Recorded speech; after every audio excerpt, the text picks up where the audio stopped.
All right, and we're live. As always, with these live streams, if you're watching this not live, down below there'll be a little thing where it tells you at what point I start watching actual video. I usually hang out for about 15 minutes at the beginning just to let people come in. There's probably a better way to do that. I don't know. Most people don't do this, but I do.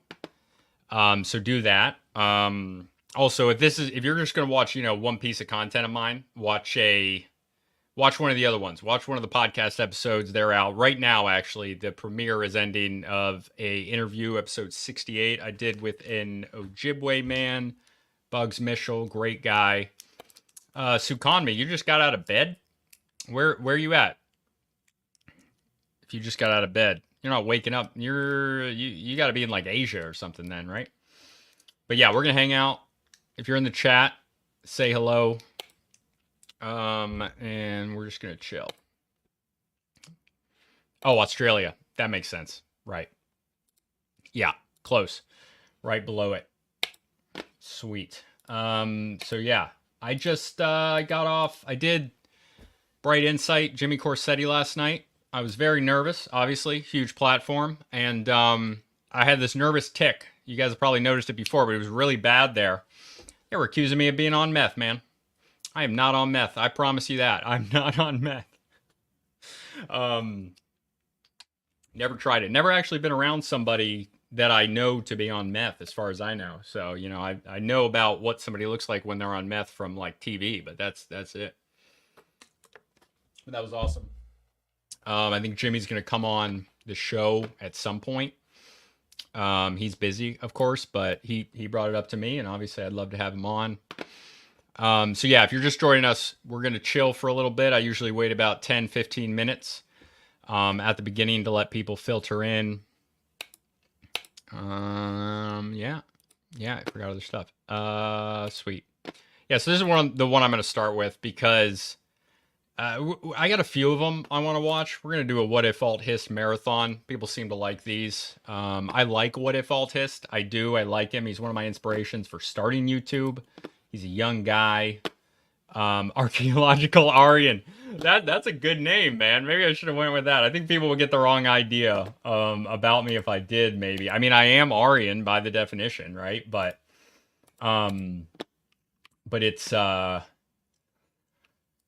think people would think I'm not actually like racist or anti-Semitic or any of that stuff. I'm not. I like some people think I am on both sides. It's not true. Everyone's welcome here. Different races, religions. You're all welcome.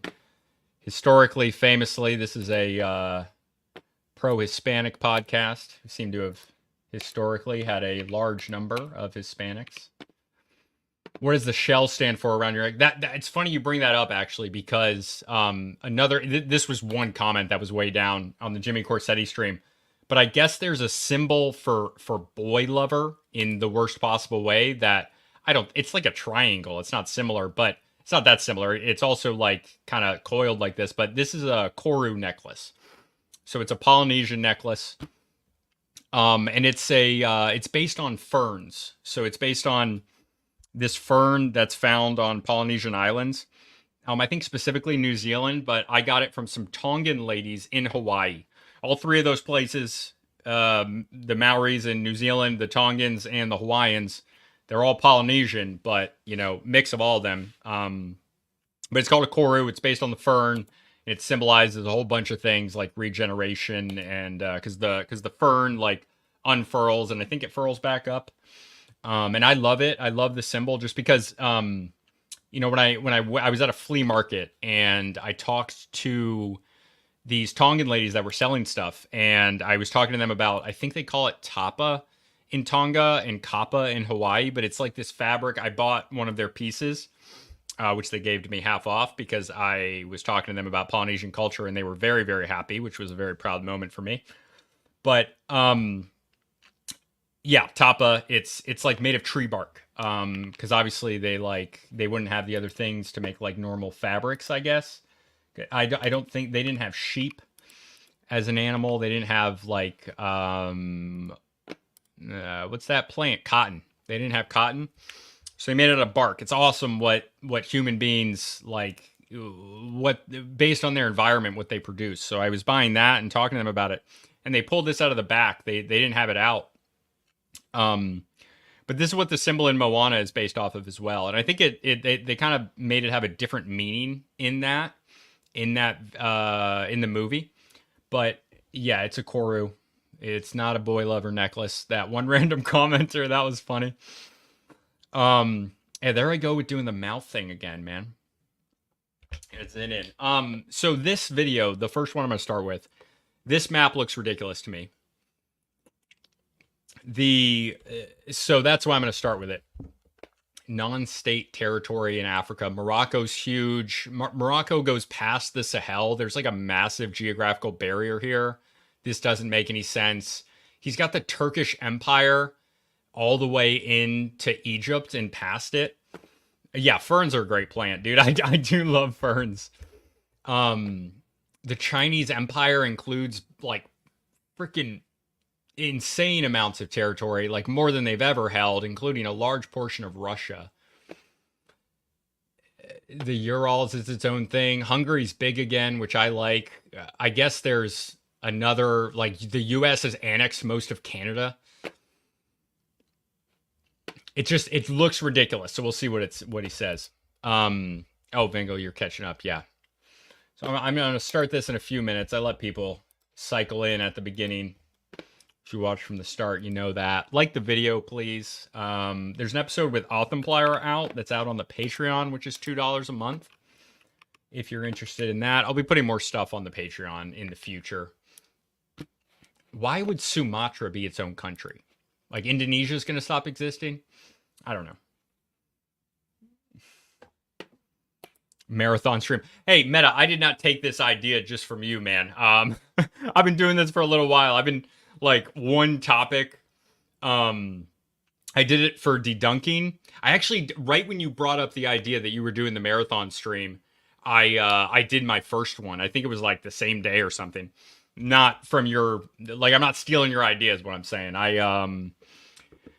I did, oh yeah, thank you, brother. I appreciate it. I did one on Jimmy Corsetti's videos. I did one on Dedunking's videos. These are fun. I'll be at it for a few hours. The European League. Jeez. Yeah, we're going to see, man. Korea's united. It sucks that Korea isn't united. What's up, Smeagol? How you doing, brother?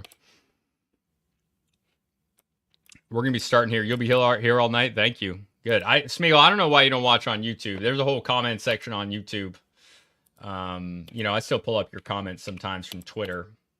I know people watch.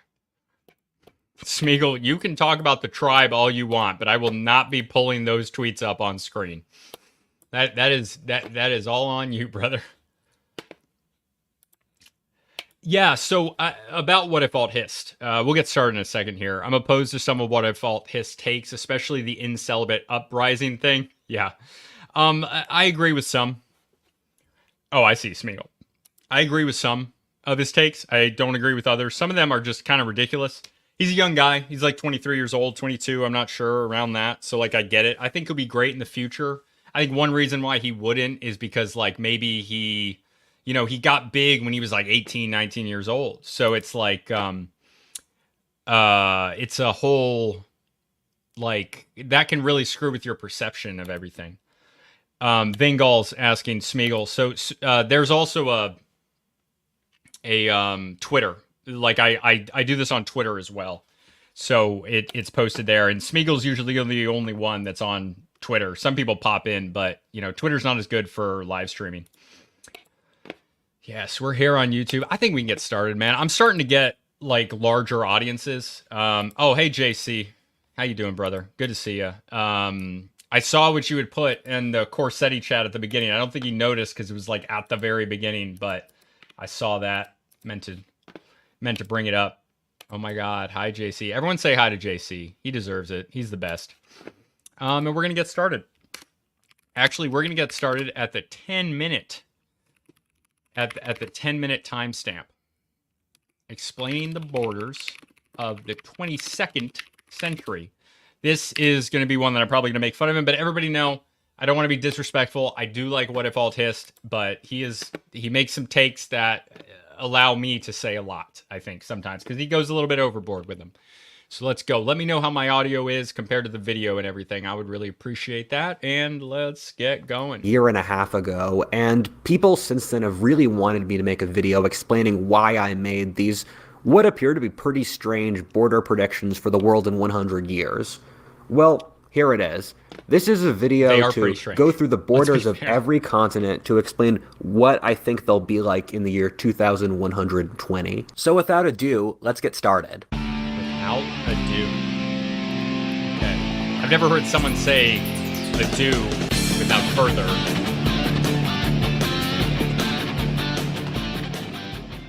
A couple times I've wondered what's exactly the product that would pander to Whatifalthist fans the best. Well, I think I found it. Bismarck Analysis is a consulting firm that helps with companies, governments, philanthropy.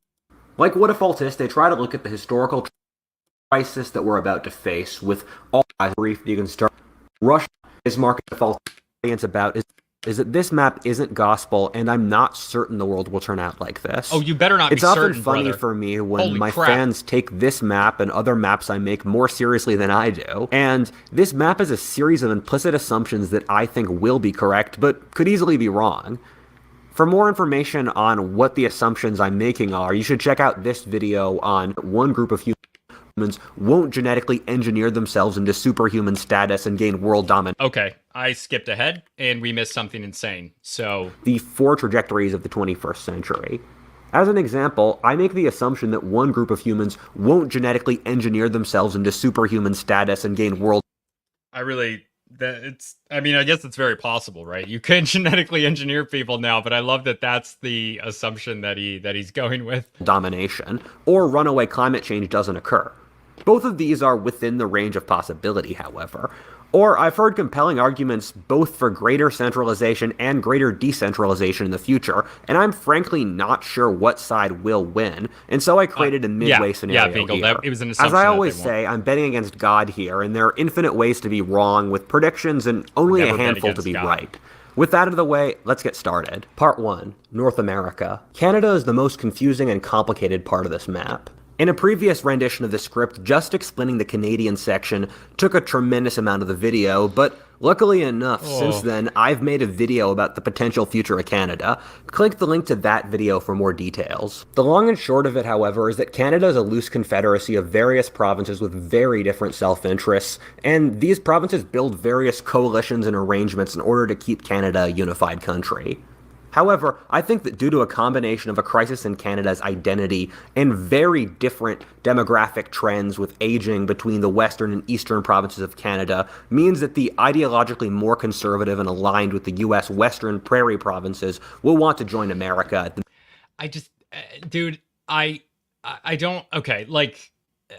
God, let's just keep going. Middle of the century. Looking at cycles across American history, the U.S. will likely be going through a golden age at the middle of the century, meaning this will look very attractive, while at the same time, Eastern Canada would be going through horrific aging, thus depressing its economy. Once the prairie provinces go, the tapestry of... Okay, but like, this right here, I mean, British Columbia being its own thing, and Ontario being its own thing, and Quebec being its own thing, like, this is then, like, this is mostly, like, Inuit land. And, like, this border, I don't know, he's probably not going to go into the specifics of that. I get that they're more culturally similar to the U.S., but this is assuming a lot of things just about the U.S., that the U.S. will stick around, but, like, Canada won't for some reason. I don't know. I feel like this is ridiculous on its face. Like, why would Ontario or British Columbia survive on their own? I don't think that's possible. Alliances that holds Canada together starts to fray. Quebec, the French-speaking province that continually nearly secedes, leaves Canada if anything remotely stressful happens. Likewise, if these two regions leave, it means British Columbia, which is culturally and economically distinct from the rest of Canada and the US, as an independent country. The Maritimes cut off from Quebec joins the US, while Ontario, the proudest Canadian province, remains independent and becomes wealthy based off exploiting loopholes in the US legal code due to its central geography. Well, what? West, while Ontario, the proudest Canadian province, remains independent and becomes wealthy based off exploiting loopholes in the US legal code due to its central geography. What loopholes? And why would America, when they've already annexed the like industrial heartland of Canada, allow Ontario on its own to be in a preferential position? That's just like, is he just saying that the loopholes would exist between? I don't understand. Like, there would be no leverage there. I don't agree with the modern consensus that the U.S. is really in decline as a superpower, at least not the fall of Rome that so many pessimists believe. I think the U.S. is becoming the next Roman Empire in a real sense, and will experience several gold ages and dark times across the next century, with the current period being one. I think the problems the U.S. is facing now are comparable to the struggles of the late Roman Republic or the Russian Revolution, and is a short period of failure before the U.S. goes through another period of strength. However, this map underplays America's strength since the U.S. will almost certainly dominate the colonization of space, which isn't on this map of Earth. Meanwhile, when looking at Central America and the Caribbean, we're largely looking at how things are now. Realistically, if you look at a map of the world based off countries that the US has as allies, it looks very different than a worldview based just off sovereign official borders. Basically, every country in this area is a US satellite or ally. However, I think this process will be expedited and helped by the assimilation of Hispanic Americans, which is already occurring very quickly. Imagine how much it would help American-Latin relations in a country where many prosperous American states are plurality Hispanic, and Hispanics have gained significant political influence, maybe even with a Hispanic president. What's often look, they're teaching accommodation explicitly in schools now. I don't know if assimilation, it feels like it's going in the other direction. I don't see that happening. I think that's a real problem. Also, yes, JC, listen to JC and hit that like button and spam bananas in the chats. Yeah, I don't know. It feels like it's going the other direction. Like, I was just in Texas, and there's a lot of Hispanics who the border in Texas, that the border moved over them instead of the other way around, right? And they were very assimilated, and that's actually kind of happening in reverse now. Because of the way that government schools are teaching kids at the detriment of our own country, which I think is a major problem. I'm actually, one of these days, I'm going to do a live stream where I take the stuff that I learned, if you guys are interested in this, so let me know in the chat or the comment section if you are. I hope you are. I think you will be. But of a lot of the stuff from my social studies education program, because I think people are going to be pretty concerned with what's in there. It's pretty insane what they're teaching. Yeah. Normal is that former communist countries become very capitalist upon getting out from the boot of their normally hated communist ruling parties and become capitalist since they know how bad communism is. I don't think that, like, capitalism is such a broad term, right? Like, it's the stuff that they have is capitalist, sure, but like only in the sense that it's based on a market economy. It's still heavily like, I mean, we got Pavle right here from a former Soviet, well, not Soviet, but communist country, Serbia, from the, geez, I'm blanking on the name of what the Balkans used to be. Not Slovakia, but, you know, the country that all the Balkans were. I don't know. Like, what, guys, I'm freaking myself out right now. Why am I forgetting? Tito. How am I remembering Tito? Doesn't matter. Someone will tell me in the chat. I see this process happening in Cuba. I think Cuba will become the wealthiest country in Latin America, also due to its proximity to the U.S. and the wealthy and Yugoslavia, obviously. Yugoslavia, thank you. Influential Cuban-American community in Florida, which would probably flood money into Cuba to modernize it. Part 2, South America.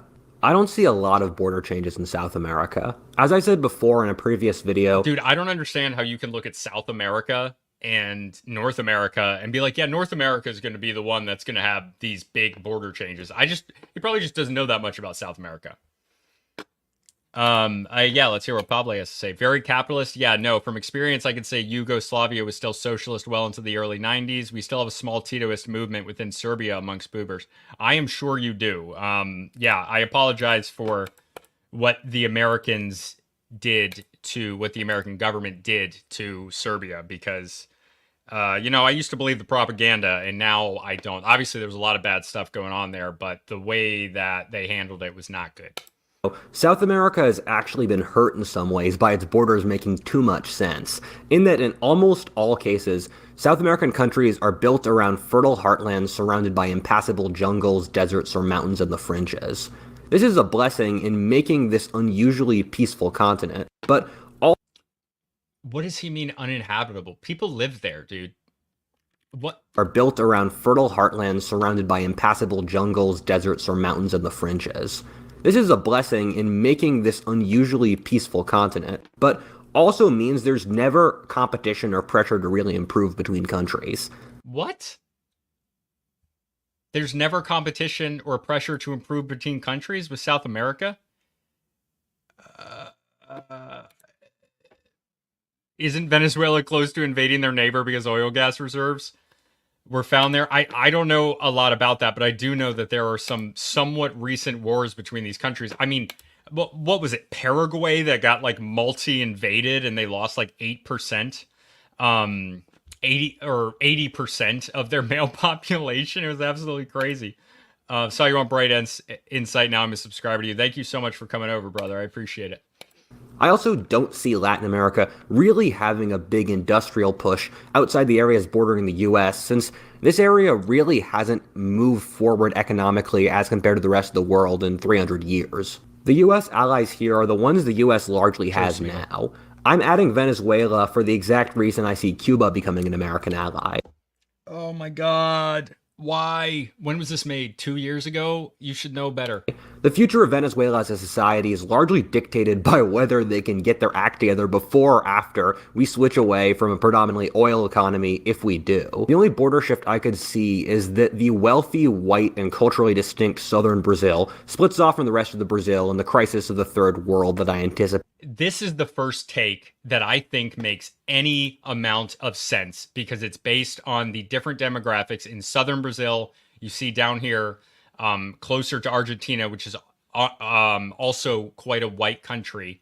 Like there are very different demographics. You've got this over here. These are mostly mestizos and mixed with African people. In here is, I mean, this is a lot of indigenous. This is the area that he called uninhabitable, which I think was probably the wrong word to use. But this is the first take. We are 7 minutes and 8 seconds in. This is the first take that I agree with. In the next few decades, in which central Brazilian power will become autocratic and weak. I would see them align themselves with the white southern cone of US allies that exists in the region like Uruguay, Argentina, or Chile. Part 3. Europe. I have a complicated multi-step view of what Europe's future will be that I'll cover in more detail in some future video. However, I think the US is going through a crisis of identity that will result in the US pulling back from Europe, which the US will ostensibly have little reason to protect. However, I don't think either party realizes how necessary the Americans are to the functioning of the modern European order. At the same time, Europe will we pay for their defense, right? In a lot of ways. Experiencing a demographic and aging crisis that will rip their societies apart. I think this crisis will humble Europe, which will now have to painfully realize it is no longer the center of the world that it was 100 years ago. The Americans will then return to Europe as America's population remains— Wait a minute. 100 years ago. The Americans will then return to Europe as America's population remains stable while Europe's is rapidly collapsing. What does he even mean right now? What is he talking about? I'm going to back this up. That will rip their societies apart. I think this crisis will humble Europe, which will now have to painfully realize it is no longer the center of the world that it was 100. They haven't been the center of the world since like 1945. So what do you mean? 100 years ago. The Americans will then return to Europe as America's population remains stable while Europe's is rapidly collapsing.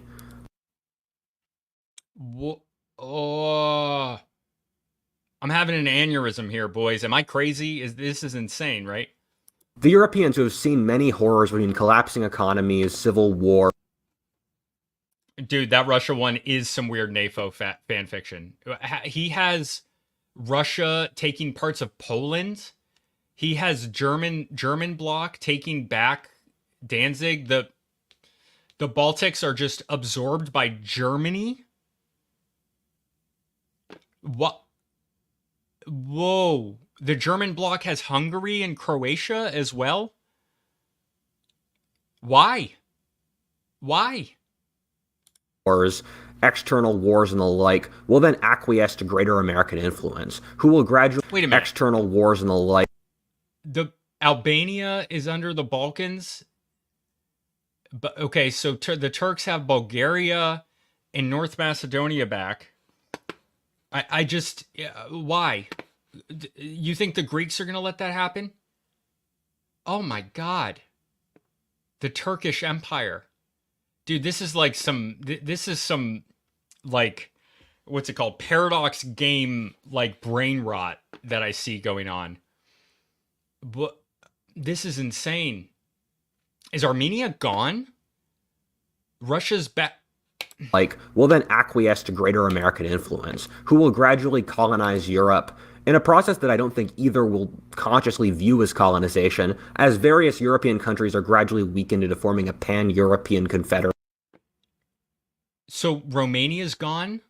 He absorbed Romania.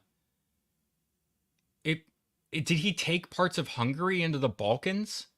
Wait, this is a different map than the other one too. What? Poland is big? Why is Poland so big? Why is Czechia one country again? Chechnya is huge. Is Azerbaijan gone? Armenia's gone. Tatary? Guys, I can't. This is insane. Under American guidance. The explanation for this is too long, and so I made it a text wall, but I think... Oh God, I gotta read it. The Europeans and Greeks lived in small political units within their era of disunity, producing a large amount of culture but not empire. Meanwhile, due to their process of colonialism, they produced the Romans and Americans, who aren't as culturally brilliant but produce things of immense scale. Okay, so he's talking past. The Greeks and Europeans killed each other in ethnic civil wars, while wars threatened by similar barbarian peoples, or the Russians and Macedonians. What parallels? After a spurt of colonization, whether Alexander or colonialism, they fell into a series of local wars that the Americans and Romans, dude, what am I reading? Am I out of my mind here? Is this too late for me to be doing this? The Romans and Americans set up various self-governance systems. However, inability to deal with external threats like the Russians, as well as an inability to coordinate between the Greek and European states, forced the Americans and Romans to take more control over the region. Both the Romans and Americans took the top talent from Greece and Europe. Guys, the comparison to the Greeks and Romans is very apt, in which the Romans tried to liberate the Greeks and the Macedonians, and then the Romans, who greatly respected the Greeks, tried various self-governance schemes for the region, only to realize that Greek civilization was in active decline, and as the Greeks continually failed, the Romans gradually took over the area. For more details, I would check out the book The Coming Caesars by Amaury de Riencourt, which looks at the parallels between the Greeks and the Romans and modern Europeans and Americans in a very... George Bush is putting a laurel wreath on Obama in Roman armor's head, and Clinton has a vuvuzela. Who is this guy? I don't even... Is that H.W. Bush? It must be, based on the thing. Compelling way. As Europe becomes less a place of power and more a museum of declining nations, borders will change to make sense to more geographically and ethnically based, rather than... So the majority of Switzerland is going to Germany, and that makes geographical sense. And then what is this here? Like, did he cut up Belgium? They're taking Scotland, and Ireland's reunifying based. Denmark and Norway are splitting up Sweden? Is that what he's saying? Or Norway, Sweden takes over Denmark? And guys, I don't know what these arrows mean. Than based off some war in the 18th century. Ethnically split nations like Belgium, Austria, and Switzerland will likely split or become part of their co-ethnic nations. Likewise, the UK likely divide with Scotland splitting off, partially driven by the decline of Britain from great power, and as religion becomes less of a sticking point. He said it. He said great power. This is Paradox inspired. I know it. Ireland will unify. As transportation has gotten a lot faster since the Industrial Revolution, countries like Slovakia, the Baltics, and Scandinavia will form confederacies with their co-ethnics to gain more leverage and power in a world of bigger countries. If they weren't going to do that during, like, well, they weren't independent. Guys,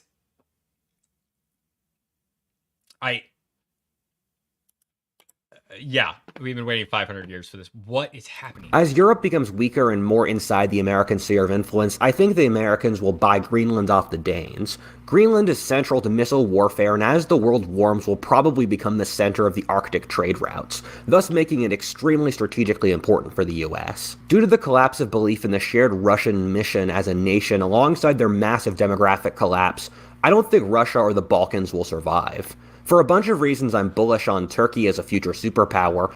He's bullish on Turkey. Why? And with the Balkans experiencing the fastest population collapses of anywhere in the world, often losing half their population over the next few decades, I see the populous Muslim world just moving settlers into the Balkans and Crimea, turning them into cultural extensions of the Middle East.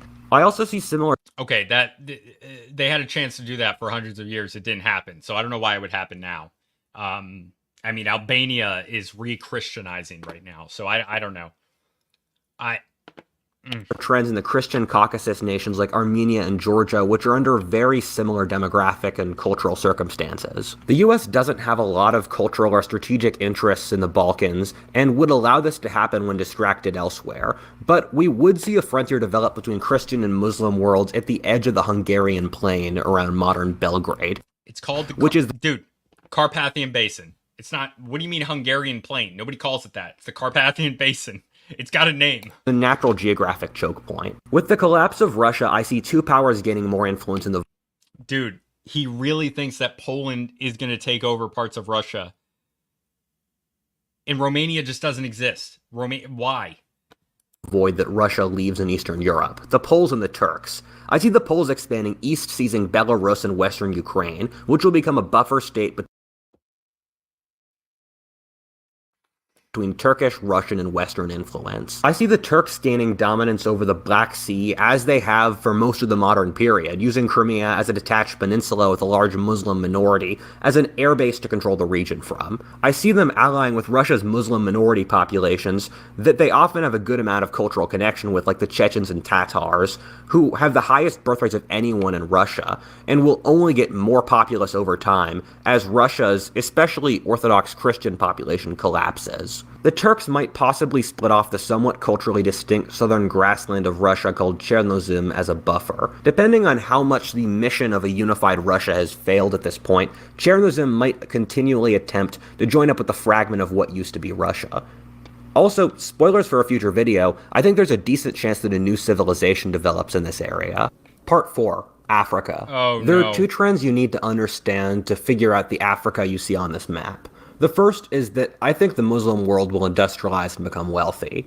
This is because that region of the world has commonly been wealthy across history, as well as it's the only major one of the 4 Eurasian civilizations that hasn't industrialized. Even so, we've already seen a precedent of industrialization in Turkey and Iran, which will probably set a precedent for the rest of the Muslim world. However, you see no... What part of the Muslim world? Iran and Turkey are very, very different from the rest of the Muslim world. I don't... it's like Iran has like Persia to back up. Its Islam is very different. Such similar trend for Black Africa, which has none of the preconditions for industrialization. Why is Morocco so big? What? Why? How? Thus, when you see this mega Morocco, you're looking at what happens when an industrialized Muslim country sees the opportunity to conquer a technologically inferior region. This is keeping with the Moroccan tradition of invading West Africa that's happened a couple times and is also tenable. Yeah, it's happened a couple of times and they never like take over that land. And there's good reason for that. There's a lot of reasons. Since it's pretty easy to build highways across the Sahara for communication, with the Moroccans creating a second empire across the Sahara and the Sahel. Likewise, I see a similar trend. I understand you can put the highways over the Sahara. I don't think it's pretty easy, but like, why? Why? The cost of doing that versus the differences in the population there. Why would Morocco have that? The Turkish Empire over Egypt. Oh my God. Like, Egypt is such a distinct place.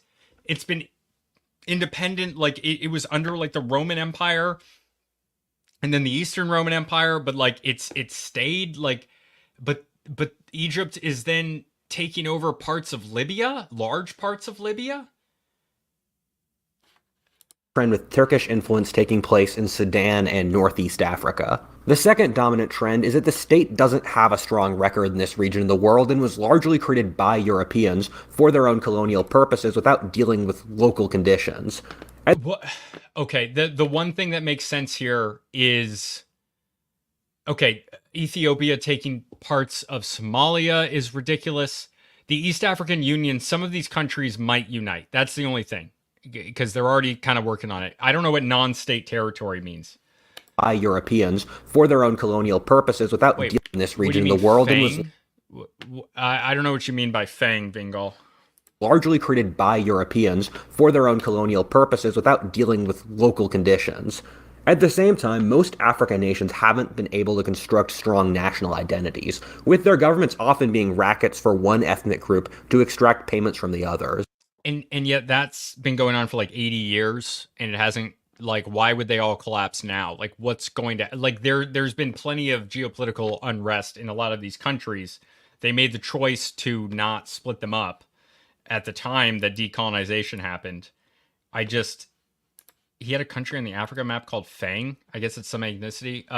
Yeah, it must be. If we see it again, I'll address it. I call it era since World War II, the UN. Wait a minute. If you're a country like Kenya or Pakistan, what is similar between Kenya and Pakistan? The U.S. and third world countries both have the self-interest of supporting nations that don't make sense in preventing wars, of supporting countries that don't make sense in preventing wars, since wars disrupt the trade that the U.S. bases its wealth off of. The U.S. doesn't want threatening empires to form due to cannibalizing smaller states. Okay. Due to the trauma of World War II, empires are emotionally not viable. What does that mean? Bretton Woods era, given that it's been an alliance of American power with UN politics to basically keep nation states operating even when they have no coherent reason to. This system used to make more sense when most of the third world countries were inhabited by underpopulated peasant communities, but as the third world became more urbanized, literate, populated, and wealthy, political organizations will have to change to represent their identities more. After Asia, Africa is the top region in the world where I expect atrocities and mass death this century, since it's largely the only region that's having ludicrous population growth, which is the big driver for atrocities. Projections show Africa will have 3 to 4 times China's population, or past 4 billion, by the end of the century, which makes no sense, and so there really has to be a big crisis. I see the old African order collapsing and being replaced by a lot of chaos. I don't believe, like, you have these political institutions in Africa that were created after the end of decolonization. Like, they existed prior to that. Most of them didn't change. You have these systems that are in place, like somebody takes control of them, and then they're like, whatever ethnic group takes control, like they have control, they patronize people, like that happens. I don't understand why after 70 years of development of these countries existing, they would suddenly start splitting up. I don't know what he means by non-state territory. Why is Congo so small? Why does the East African Union include some of the Congolese jungle? Why did Sudan expand west? Why is Libya small?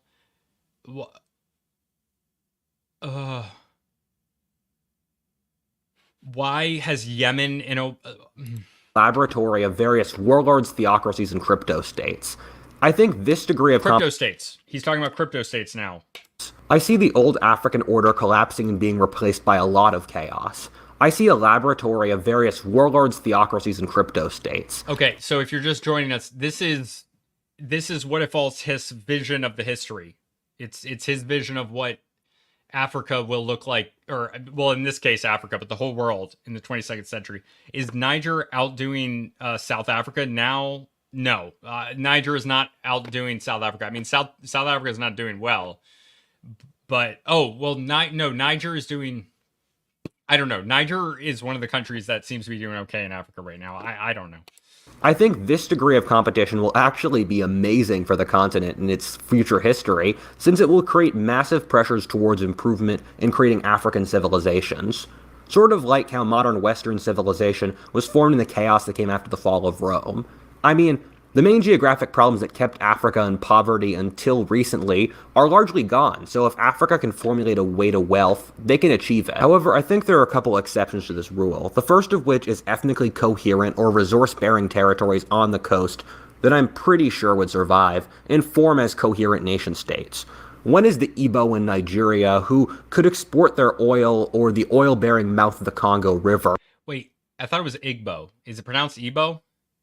Which would become a hub of trade. Finally, Cape Town, which has always been a city-state that's belonged to every continent, I see splitting off as an American ally. Similarly, whenever you get chaotic data sets, you always have a couple outliers. Or in other words, when you get a lot of little crazy states, you'll end up with a couple large empires run by geniuses that dominate their regions, just off statistical chance. At the same time, sub-Saharan Africa is one of the few places that doesn't have a long history of preformed civilization and cultural boundaries, meaning this region has the potential for great Charlemagne's, Harun al-Rashid's, or George Washington's who could form whole new civilizations. Although, in all fairness... Wait, I'm sorry. I really just brushed past where he said run by geniuses, and he has, like, images of Stalin and Hitler on the thing. I mean, he said run by geniuses? It's like Martin Luther King? He didn't run a country. Similarly, whenever you get chaotic data sets, you always have a couple outliers. Or in other words, when you get a lot of little crazy states, you'll end up with a couple large empires run by geniuses. Why is he showing these people?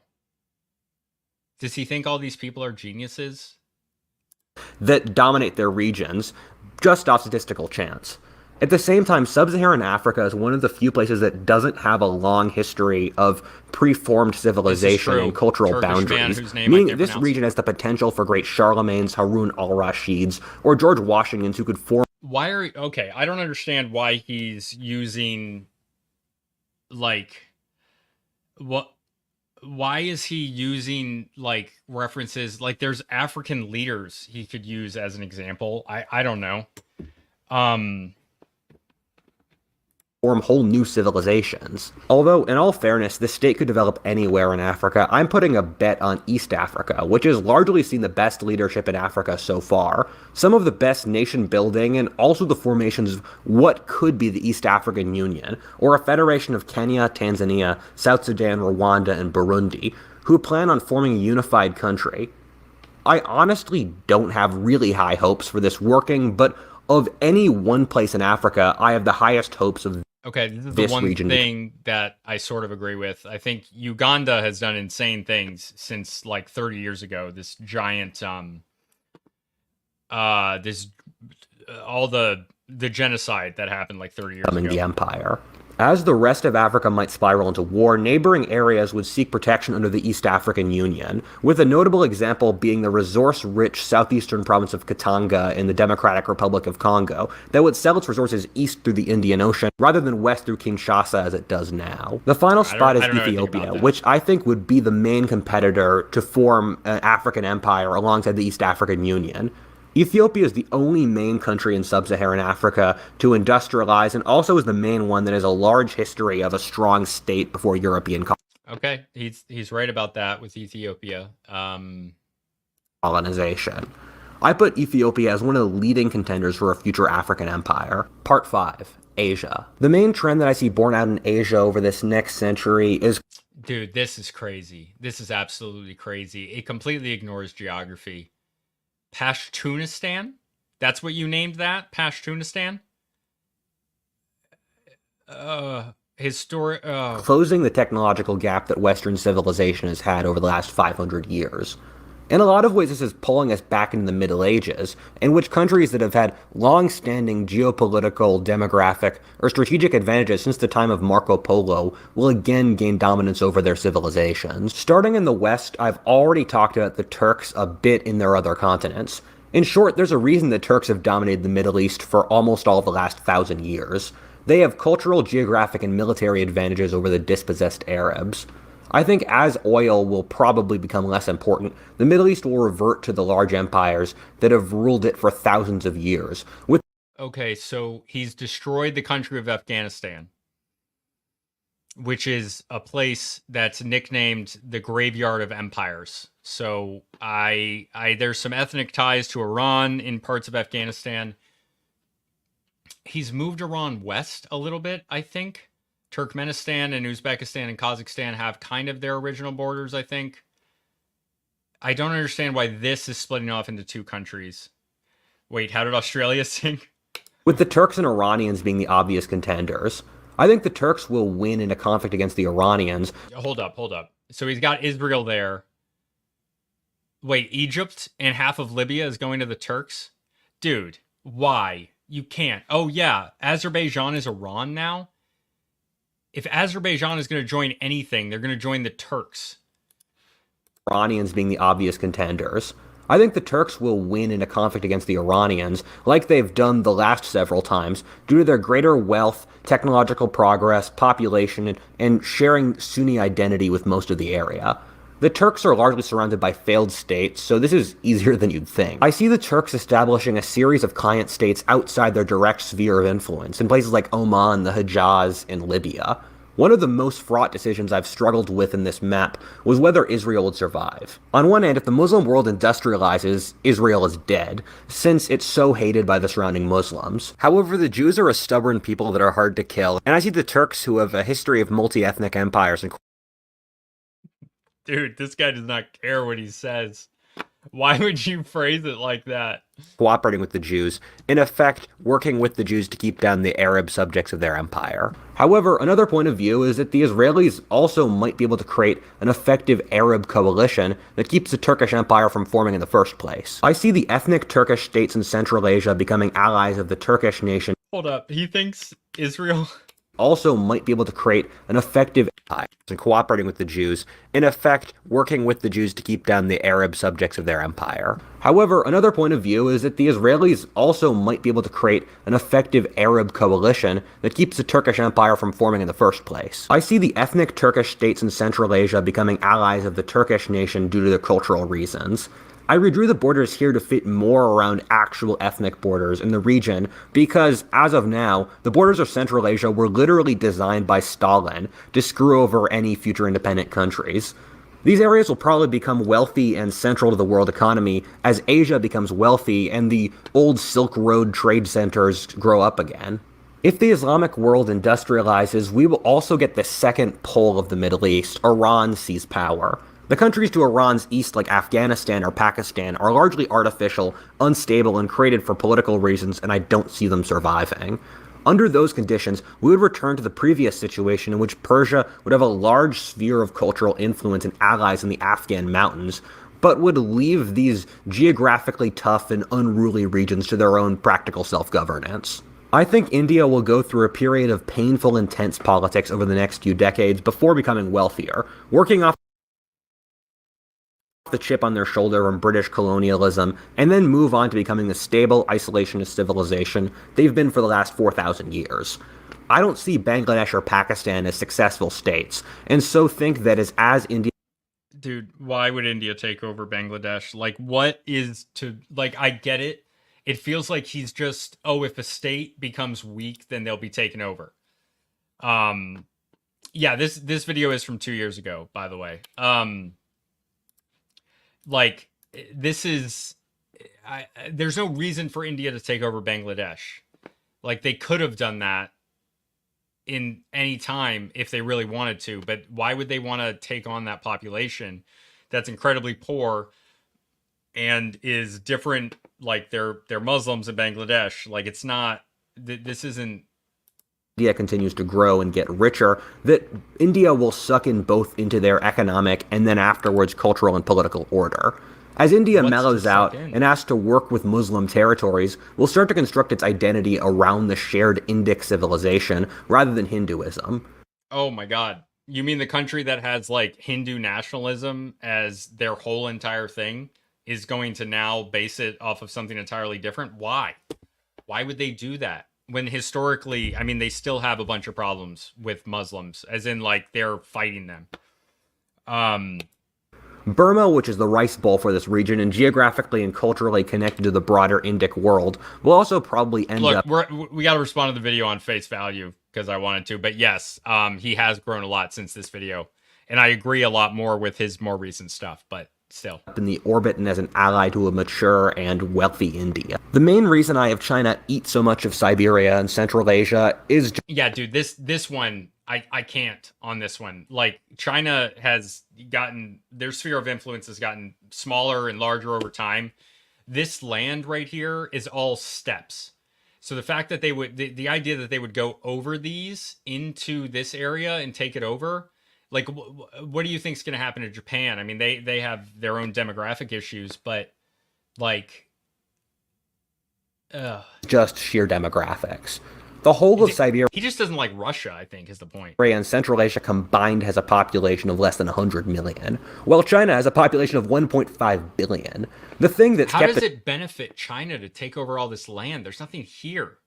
It's all empty tundra. Chinese from populating and settling these areas, many of which can support far more people. I mean, the Chinese side of the border is 200 million people and the Russian is 4, than they do today, is a combination of how the Chinese were militarily inferior to the native inhabitants of these areas who were nomads, and Russian power. Both... Okay, military inferiority is very contextual here. Like, it swayed. It went back and forth. Like, and it also is based on geography a lot. Like, the expansion of steppe peoples into both China and into Europe was essentially stopped at the end of the plains. Like, geography has a lot of play into this. I don't think it's smart to say that they're inferior militarily. Both of which are going to go away. I also have much of East Asia join the Chinese orbit, since as China industrializes, it will force these countries into inextricably close economic cooperation. The main thing that keeps these countries? No. Who were nomads and Russian power, both of which are going to go away. I also have much of East Asia join the Chinese orbit, since as China industrializes, it will force these countries into inextricably close economic cooperation. You cannot force Japan and Korea into close economic cooperation. That's not like they hate each other. And that's for historically good reasons. Without a huge shift in their cultures, Japan doesn't even recognize the war crimes of World War II today. Like, this is not a thing that's going to happen. They have to be forced to work together by America. The main thing that keeps these countries from being Chinese allies is that the Communist Party is cruel and morally corrupt. However, in a lot of ways, the Communist Chinese Party is a deviant from most of Chinese history, in which regimes have generally been pretty honorable and not too expansionist. At the same time, Japan and Korea have been... Okay, hold up. Communist Chinese Party is a deviant from most of Chinese history, in which regimes have generally been pretty honorable and not too expansionist. Dude, what? Is he saying... Okay. Corrupt. However, in a lot of ways, the Communist Chinese Party is a deviant from most of Chinese history, in which regimes have generally been pretty honorable and not too expansionist. At the same time, Japan and Korea have been Chinese allies for most of their histories, and have a switch that basically allows them to switch allegiance to whoever happens to be the most powerful country at the time, which is how they've been able to... But the Chinese tributary system expanded into these areas. Like, they weren't parts of core China, but they were still parts... They were subjugated by the Middle Kingdom prior to communism. And then during communism, they took them. But I think that has a lot more to do with the technology that allows them to administer those regions directly under, during the 1940s into the 50s. To so successfully take up Western culture. What I think will happen is that as China collapses into its warlord period, the Communist Party will become more totalitarian and cruel. Then we'll move over to the warlord period, and as a... That's true, Cortos. That did happen. Reaction against the Communist Party, I think we'll have a nationalist and socially conservative China, but also one that's relatively honorable. China will get a messianic cult over the next century that fundamentally restructures their civilization. Bro, China is the most like long-standing civilization in ever. Like they're the top one. Why would they change? Dude, I wouldn't. Okay. You want to see Scholar's map? You want to see my map? I would not even attempt this type of thing because there are just too many factors. I would like to say that I would do better than this if I tried it, but who knows? And so all the nations in the area would be willing to work with China. Finally, I see the collapse of Indonesia, which is again one of the most fraught decisions I've made here. Indonesia really doesn't make a lot of sense as a country both geographically and culturally, but the Indonesians have done a pretty good job of constructing a national identity over the 20th century. And that's not something I covered about in my videos of countries that will collapse, but I do think it's important. I consider the survival of Indonesia a toss-up depending on whatever the leadership involved is. I have the region split here between Chinese and American proxies. Dude, I don't think China wants Sumatra at all. The Sultanate of Brunei is gone. Borneo, Sulawesi, like, no. Why? Why would this happen? With the Americans supporting Java, the most populated island close to Australia, and the Chinese supporting Borneo and Sumatra and other islands that largely... Why? Why would the Chinese support Borneo and Sumatra? They have no... largely view Java as their oppressor, and also they'd sell goods to the Chinese economy. Whatifalthist, and thank you for watching. If you enjoyed that video, please like, comment, subscribe, or stay tuned for... All right, well, that was insane. And now we're going to do a more recent video that will likely be much better. Let's hope, because I cannot handle this. I cannot handle this anymore. Era of history is the Middle Ages, and one of the interesting things about that time period is that it's an era of history in which people generally didn't apologize for human nature nearly as much as they do in our society. Things would happen in the Middle Ages. Okay, I'm going to restart this from the beginning. Let me just read the super chat. China is communist in name only. The dirty secret is the Communist Party is basically the American Uniparty. The X factor is Chinese naval projection. Yes. They are communist in name only. They're like, thank you for the donation, by the way. I really appreciate it. They're not communist in any way. They have less respect for workers' rights. They're incredibly, they're crazy, man. I mean, sorry, they're not crazy. I mean, they're actually a lot more level-headed than a lot of Western nations at this point. But their naval projection is huge. The like projection of power, yes, but the projection of the size of the Chinese Navy is going to replace the much more spread thin American Navy, and they're not going to be able, like, the Chinese only want like to control the South China Sea, the area in their immediate vicinity. I don't see this working out. Gosh, let's see. What's the other one? Yeah, thank you again for the second donation. I appreciate it. Thank you so much. Yeah, and China is incredibly corporatist. I'm glad I saw that. Even Keith Woods has pointed out they're classical fascists at this point. They are very similar to classical fascists. I've talked about this before. It's, you know, any time that you're applying a label that comes from a completely separate culture, it's going to be different when it's applied to a different culture, which is why Maoism is like communism, but it's like very different because it's based in Chinese culture. But they're the closest thing to fascist from like a separate area, right? It's like it's a ethno state. They do have minorities that are about 10% of their population. I think there's 55 recognized minorities in China, if I remember correctly. But they consider themselves an ethno state in the sense that, like, Xi Jinping there are quotes from him saying that we are the people of the dragon, the yellow race. Like, and I'm not, that's racist in America, but I'm just quoting him. That I was surprised that he said that. I didn't know that Chinese people called themselves yellow, but Xi Jinping did. So yeah, I guess they do that. But like ethno state, marriage of the industry and the government, and complete authoritarian control. Like it hits all the basics of fascism. That's what China is at this point. And yeah. My favorite era of history is the Middle Ages, and one of the interesting things. Yes, this is another thing. China is colonizing Africa. That is a thing. The thing is, you may see a watershed moment where you will see Africans and Chinese mix. This was a big thing a few years ago. I haven't kept up with it. I read a few books, watched some movies, documentaries on it. And it seems like the Chinese are very racist. East Asia is way more racist than the West. But there's definitely some mixing going on there. I don't know, but like China also has a very, very long history of spreading people out. Like Singapore. There's a big class of Chinese ethnics in Indonesia. Singapore is largely Chinese ethnically. There's other places that they have them. Malaysia has a somewhat sizable Chinese population as well.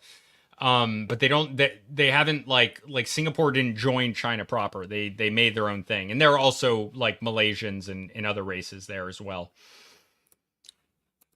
About that time period is that it's an era of history in which people generally didn't apologize for human nature nearly as much as they do in our society. Things would happen in the Middle Ages, and they just were what they were. A barbarian invasion was a barbarian invasion. A church would openly burn heretics, or the nobility was openly trying to oppress the poor. The thing is that all of that still happens today, often at much worse scales, but we invent some modern cover in order to differentiate it from the past. The barbarian invaders are the Taliban. Burning heretics becomes cancel culture, and oppressing the poor. Okay. Cancel culture is not the same as burning people alive. To be very clear here. Also, he made this 2 months ago. I don't know how big of a thing cancel culture still is. The Taliban are not in America, and they never were. Well, I guess unless you're talking about 9/11, but you know, maybe that wasn't the Taliban, maybe it was some other people, some dancing countries. Or is ubiquitous. Modernity does all the same stuff as the rest of history, again, with much, much more deaths, but we pretend what we're doing is in some new category of behavior, which makes it okay. In China, they've Vietnam has a long history of getting invaded by China. Vietnam is, ironically, for what you might think, since America invaded them 50 years ago, they're one of the most pro-American countries in Asia, at least a few years ago. And I think that's largely because they have such a historical hate for the Chinese who invaded them like 20 times. I think it's like 19 or 20 times. That's not like a made-up number, if I remember correctly. Started calling the new tenements, like that which the working classes huddled in 150 years ago, micro apartments. An example of this that I'd like to posit is that America, and I think much of the world in general, is in the midst of a religious war between 4 different factions. We don't notice this since we imagine this kind of thing doesn't happen anymore. Hey, I'm not talking about the tribe itself here. I'm talking about the country. Okay, let's be very clear. There's a very big difference. I'm not talking about the tribe. I'm talking about the country. But whoever wins in this current conflict will determine the course of history in almost every single way you could possibly imagine.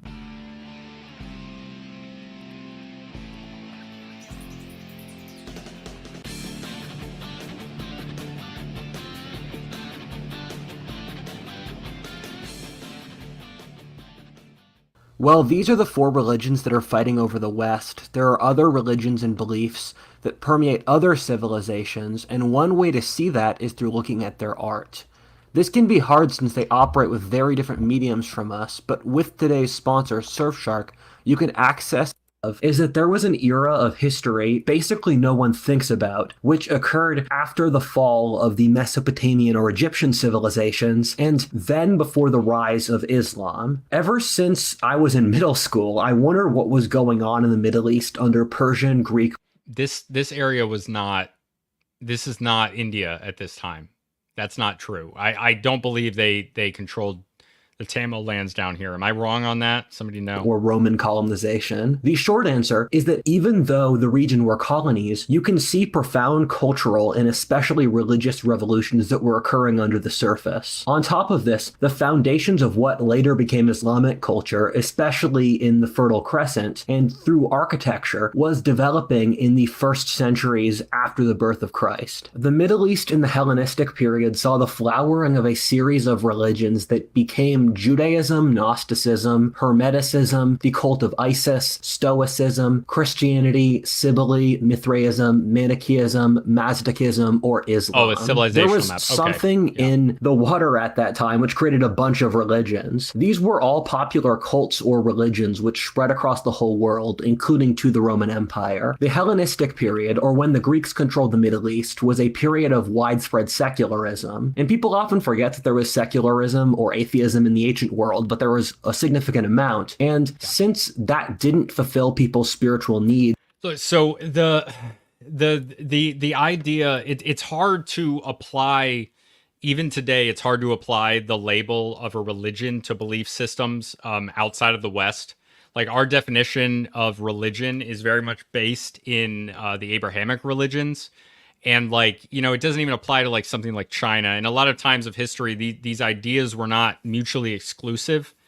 So I don't like the idea of defining religion in this way that far back, or even to a country like China that has many different belief systems. They turn to these Eastern mystery cults. The irony is that I'm pretty sure the people of that time period, except those people who ran those religions, didn't realize that a Darwinistic battle for survival was occurring between these different mystery religions, which would change the course of history. What ended up happening eventually is that Christianity crushed all. It doesn't happen for a very long time.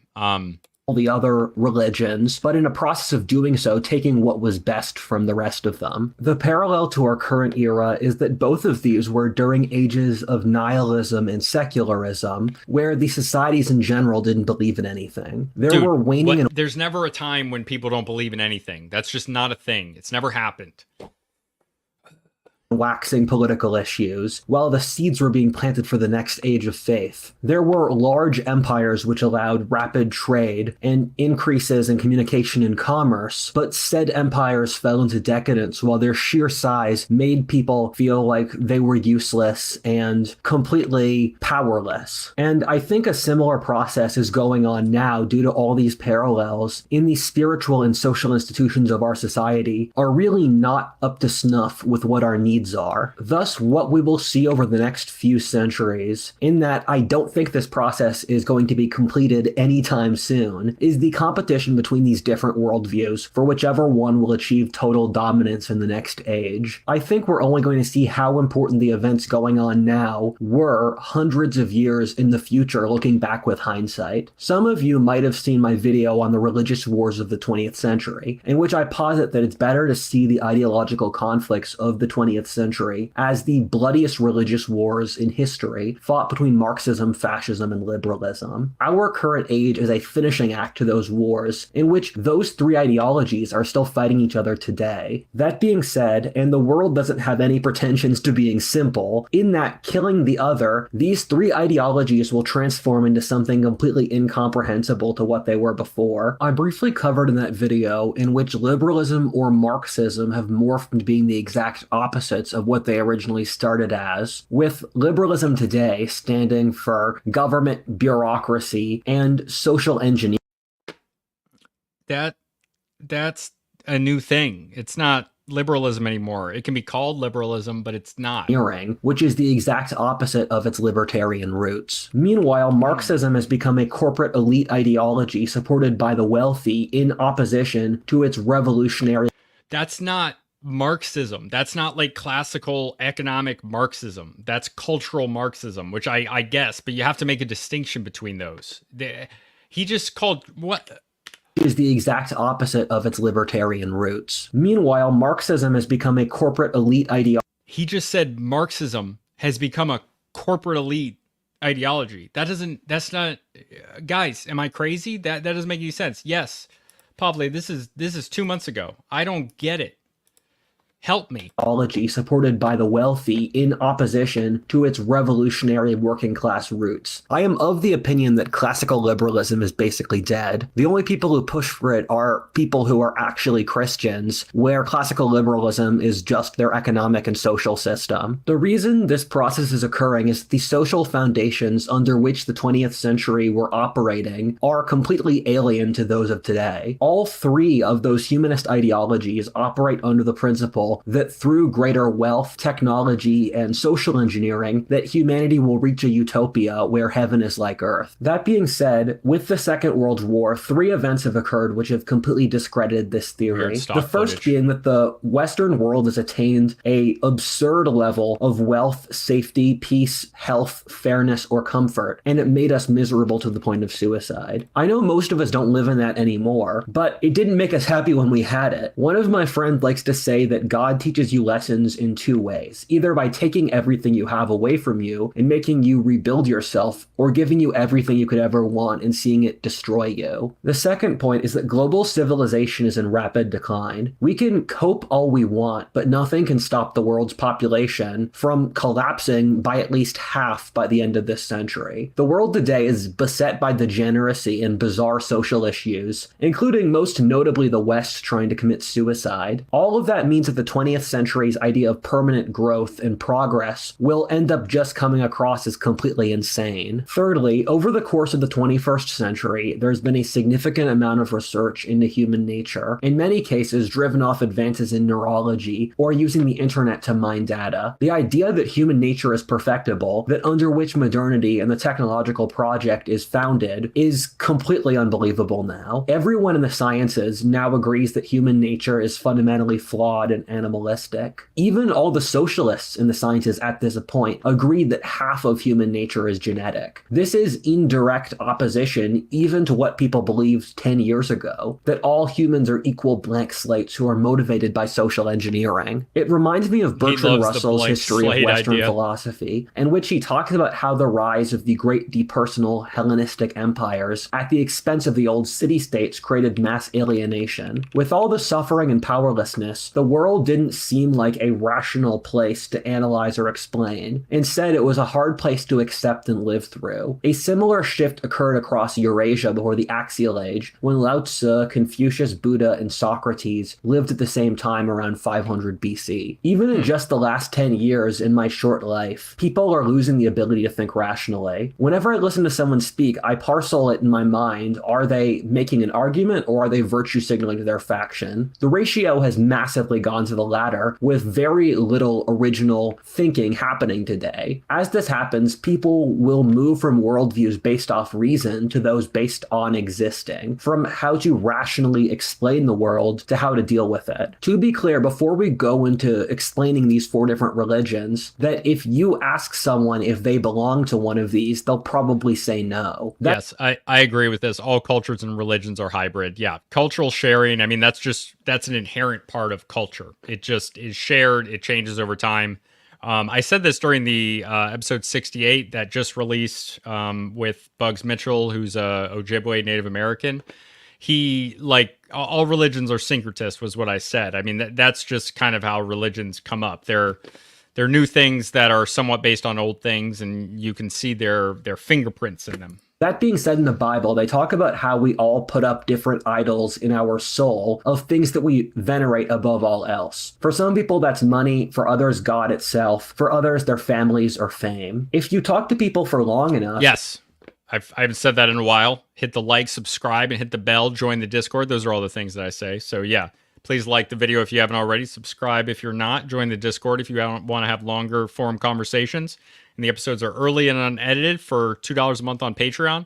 Yeah. And do a little bit of probing. You'll find out what's true. Sacred to them. That thing which they truly unironically believe in, which they believe pushes the world forward and gives their life meaning. That's their religion. You find with absolutely every person that there has to be something there in their soul, and that it unironically completely controls their life. Ironically, for one of these religions, their religion has devolved into the active battle for nothing, in which their belief in nothing is held far more fanatically dramatically than any of the other religions' belief in whatever they believe. Okay, well, he's talking about atheism, but like atheism still functions basically as a religion, like because it's a if you're an atheist who's like, well, maybe he's not talking about atheism because there's also just like not having any conscious thoughts about that, but there's a quote from Russell Brand actually who has good insight on this. It's like there's we are a people, we are beings that worship, and if you don't choose what you worship, it will be chosen for you.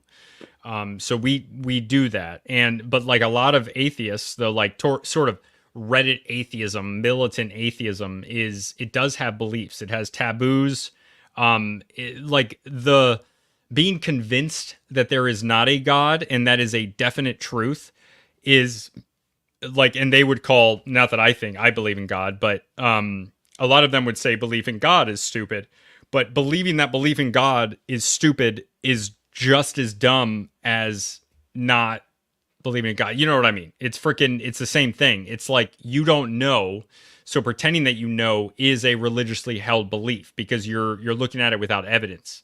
It's based on faith that there is no faith. It's nonsense. I have trouble with atheists. It's fine if you're an atheist watching this, but I have my issues with the belief system. Believe in. The human mind is funny like that. It needs to achieve certain aims, with faith being one of them, and so if you obstruct it from doing so, it will turn the rejection of faith into a form of faith. A large part of the population are fusions of multiple of these religions, in the manner that in China it's not uncommon for someone to be Taoist, Buddhist, and Confucian at the same time. Okay, as you guys, but it's not...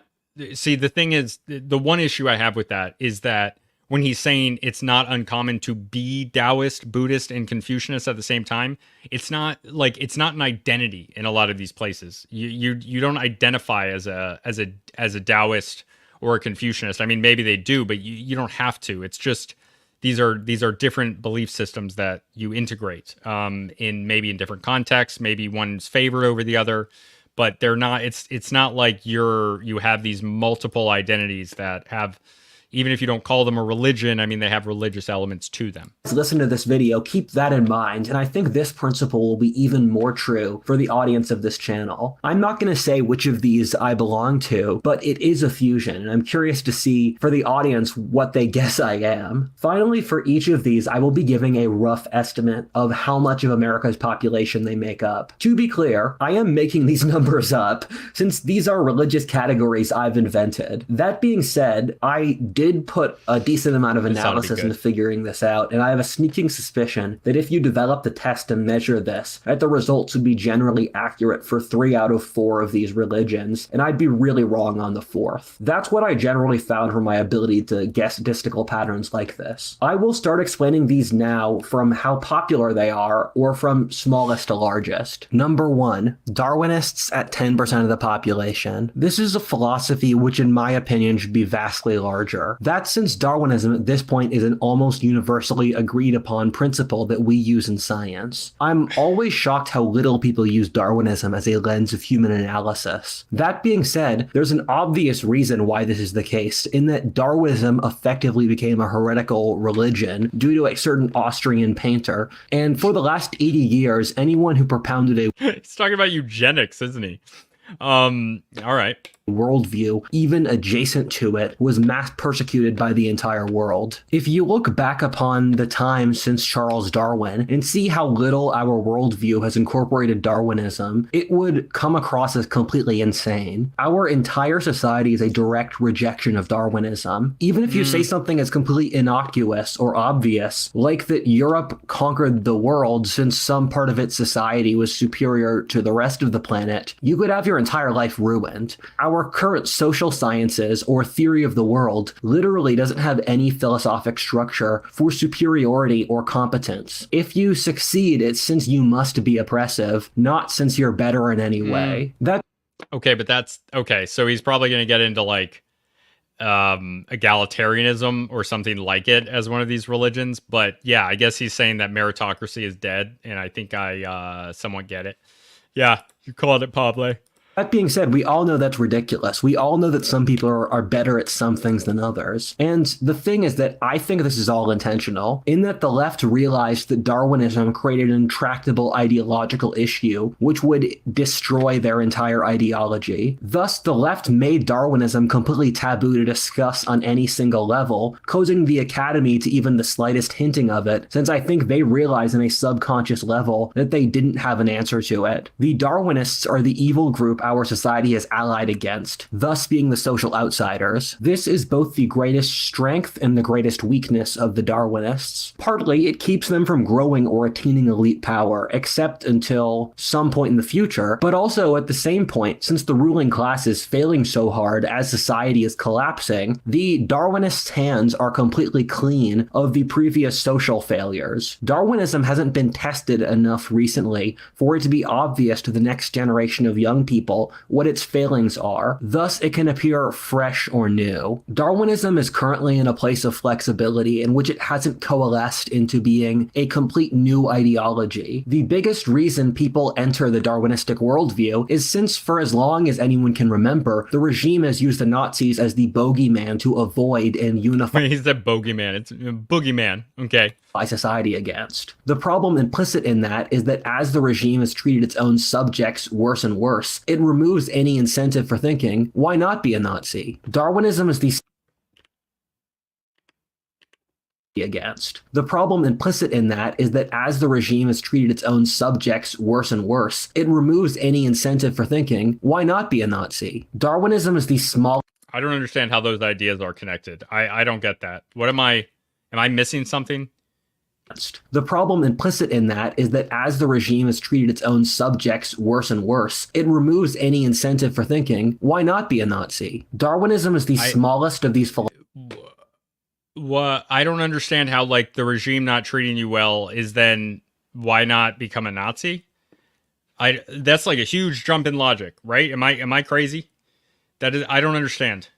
Philosophies now in the least developed, but I expect it to make incredible surges in the near future, perhaps becoming the dominant philosophy. I say this partly for the reason I mentioned before, that as the regime grows weaker, the Darwinists stand to gain massively. Secondly, the advances in genetic science over the 21st century have proven things that the regime's right to rule is completely false. Anyone in the sciences today of any political stripe agrees that biological race is real, that genetics amount to at least half of personality, going down to things like political affiliation, how fast you drive, or what music you listen to. We've completely proven that social class, ethnicity, and sex have genetic components. Every year we find that genetics is more and more important. The regime is holding an ideological line which is just insane. Here are a bunch of books written by leftists or socialists that talk about all these points. Since the regime shuts down reasonable discussion of these topics, that means that when people take the red pill and start questioning the regime, the Darwinists take them in. The third reason is that with the new discoveries in genetic engineering, which have the potential to create godlike abilities, including changing the fabric of life itself, is that the temptation to use said technology will probably become overwhelming, and the only way that you could explain it in a comprehensible worldview is through the lens of Darwinism and improving genetics. Darwinism is based upon the idea that the world is a violent and brutal place of continuous warfare and competition, that our blood determines who we are.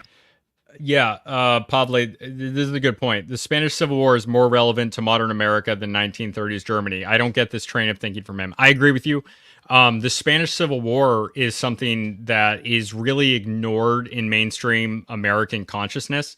They don't really talk about it.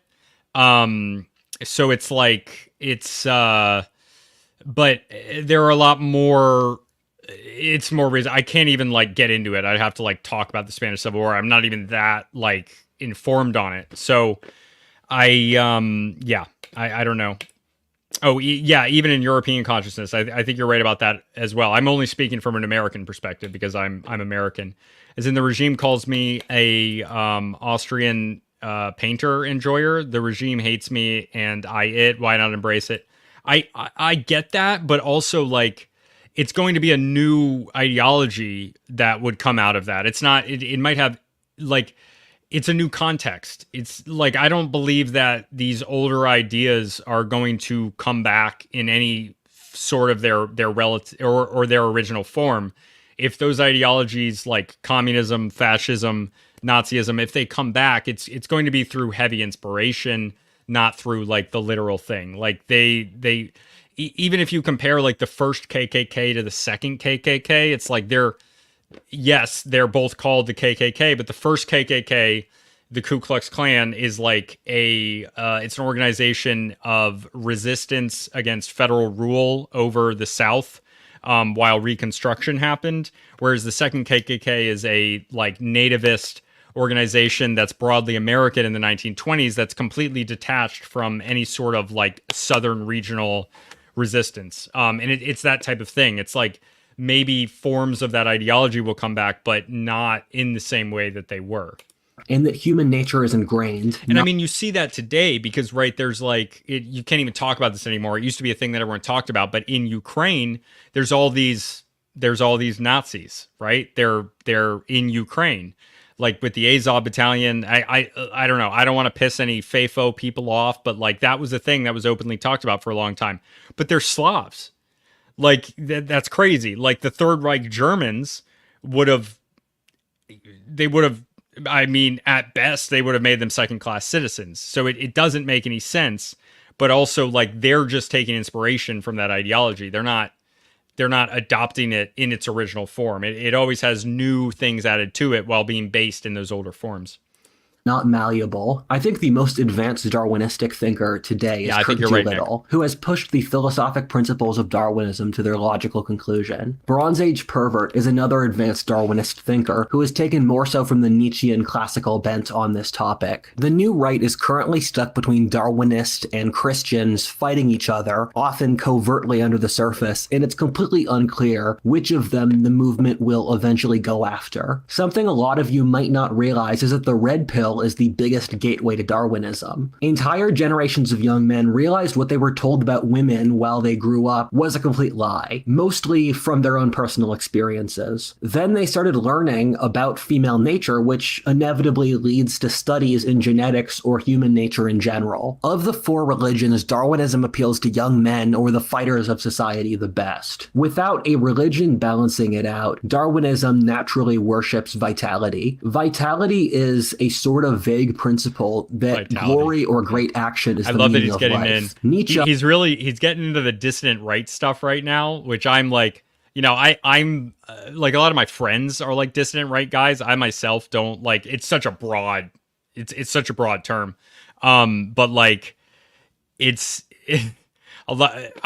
I don't know. I have no comment on that. Is the real prophet of the Darwinist worldview. The problem here is that most people's lives are fundamentally boring and non-glorious. Society is mostly NPCs who, if they don't get a place in that society, will defect from the system. Darwinism is a direct reaction to the life-hating, envious, and egalitarian nature of our society, which young men are understandably rebelling against. One of the biggest issues the Darwinists run into is the inability to develop mindfulness or the conflation of brutality and practicality. For an example of this from the Second World War, the Nazis and Japanese, whenever they faced a challenge, just doubled down on aggression, which makes sense from their worldview, which glorifies vitality. That being said, this was retarded since they ended up declaring war on a coalition of the most powerful countries in the world with 20 times their population at the exact same time. At the same time, a lot of Darwinism is just a rationalization for killing people. This ends up in weird places where lots of Darwinists will say, we need to kill those ethnic minorities or invade this country for our people to survive. The problem is that's not actually true, and being aggressive all the time is a terrible strategy. A nimble strategic thinker realizes that there are times for flattery, selling out, cowardice, cooperation alongside courage, aggression, or dominance. If you look at successful empires over history, they always find carrots and sticks to induce cooperation with the conquered. Great empires do as much of their governing through indirect diplomacy as through violence. Darwinists don't do this. If the Japanese or Germans found ways to cooperate with the conquered, which is not unimaginable since at the start of World War II, most of Eastern Europe preferred the Nazis to Stalin, or the Chinese countries have cooperated with foreign conquerors for thousands of years. This is also true on an international scale. I wouldn't call that cooperating. The Manchus, yes, the Yuan dynasty, or not the Yuan dynasty, that was the Mongols, but the Qing dynasty of the Manchus, I mean, they didn't cooperate. They just took it over, and they were on top of a Chinese population, which has a lot of precedent in other countries. Like, this is what the Normans did in England. It's what the Libero-Americans, which were freed American slaves who went over and took over Liberia, they did that there. Yeah.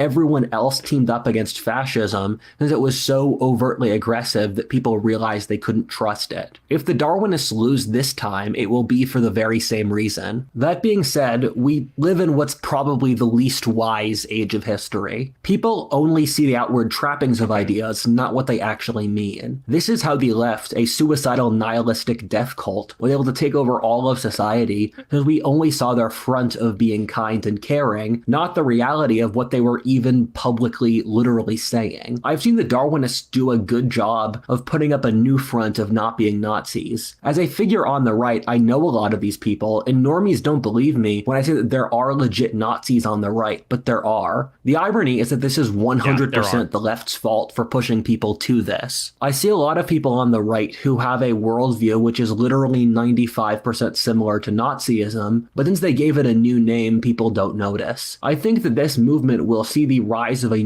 Aren't these guys feds? Since they gave it a new name, people... Like, I go back and forth on this, but there's a lot of stuff about these guys. What is this? Patriot Front, right? They got a cool flag, but it's obviously a fascist flag. But I feel like these guys are feds. I don't know. Yeah, like they got to be feds. I don't, like, I never hear anything about them. All I know is they come out of trucks. Like, I don't know. Literally 95% similar to Nazism, but since they gave it a new name, people don't know. I don't even know what Patriot Front's like beliefs are. They don't have any sort of outreach on Twitter or anything. I've never seen them there. Maybe they're just on a different part of Twitter than me, but I feel like I'm like on the periphery of like these extreme ideologies. I'm on like a bunch of different places in Twitter. I'm on African Twitter. African Twitter is crazy, man. I just love other cultures, so I'm out there checking everything out, seeing what people think. African Twitter, wild. Get yourself some accounts on there that are like anywhere in Africa, sub-Saharan Africa, I mean, and you will see some very different weird stuff.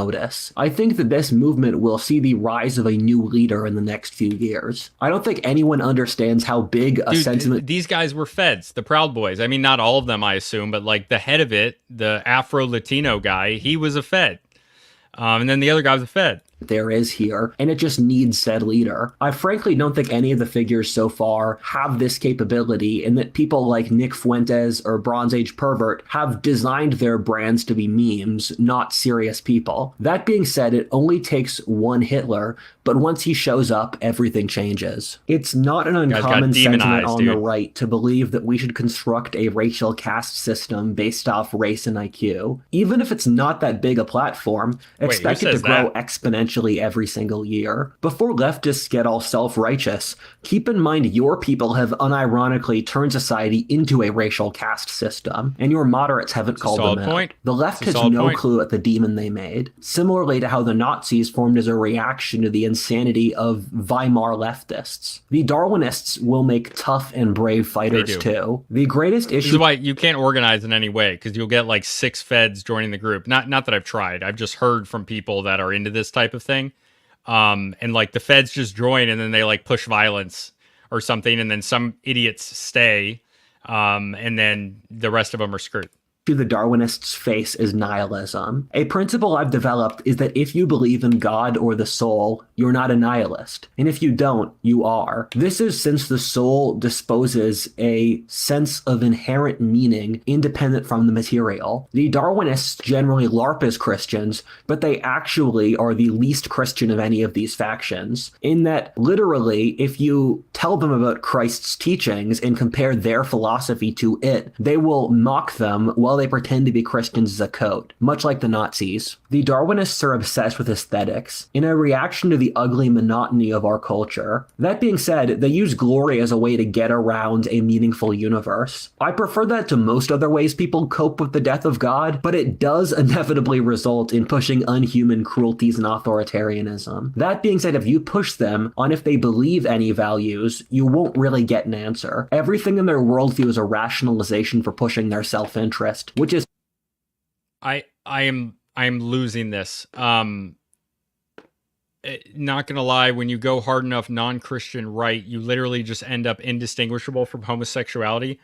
What is he talking about? That being said, if you push them on if they believe any values, you won't really get an answer. Everything in their worldview is a rationalization for pushing their self-interest, which is something a lot of they themselves would agree with. The thing that Darwinists really need is a soul and God. Without that, they spiral, and with it, they can hold themselves to moral standards. If you don't believe in the soul or divine, killing other people to bring about utopia is the rationally correct endpoint to reach. Ironically, the Darwinists with religion is literally what the entirety of pre-modern history looks like. Hey everybody, for a brief pause, you guys should check out my second channel, History. Nope. That's what tech is today. Tech today has an absurd amount of power over the world and society, while at the same time being centered around a handful of social groups driven off particular cultural norms or incentives, which are completely alien to the general population.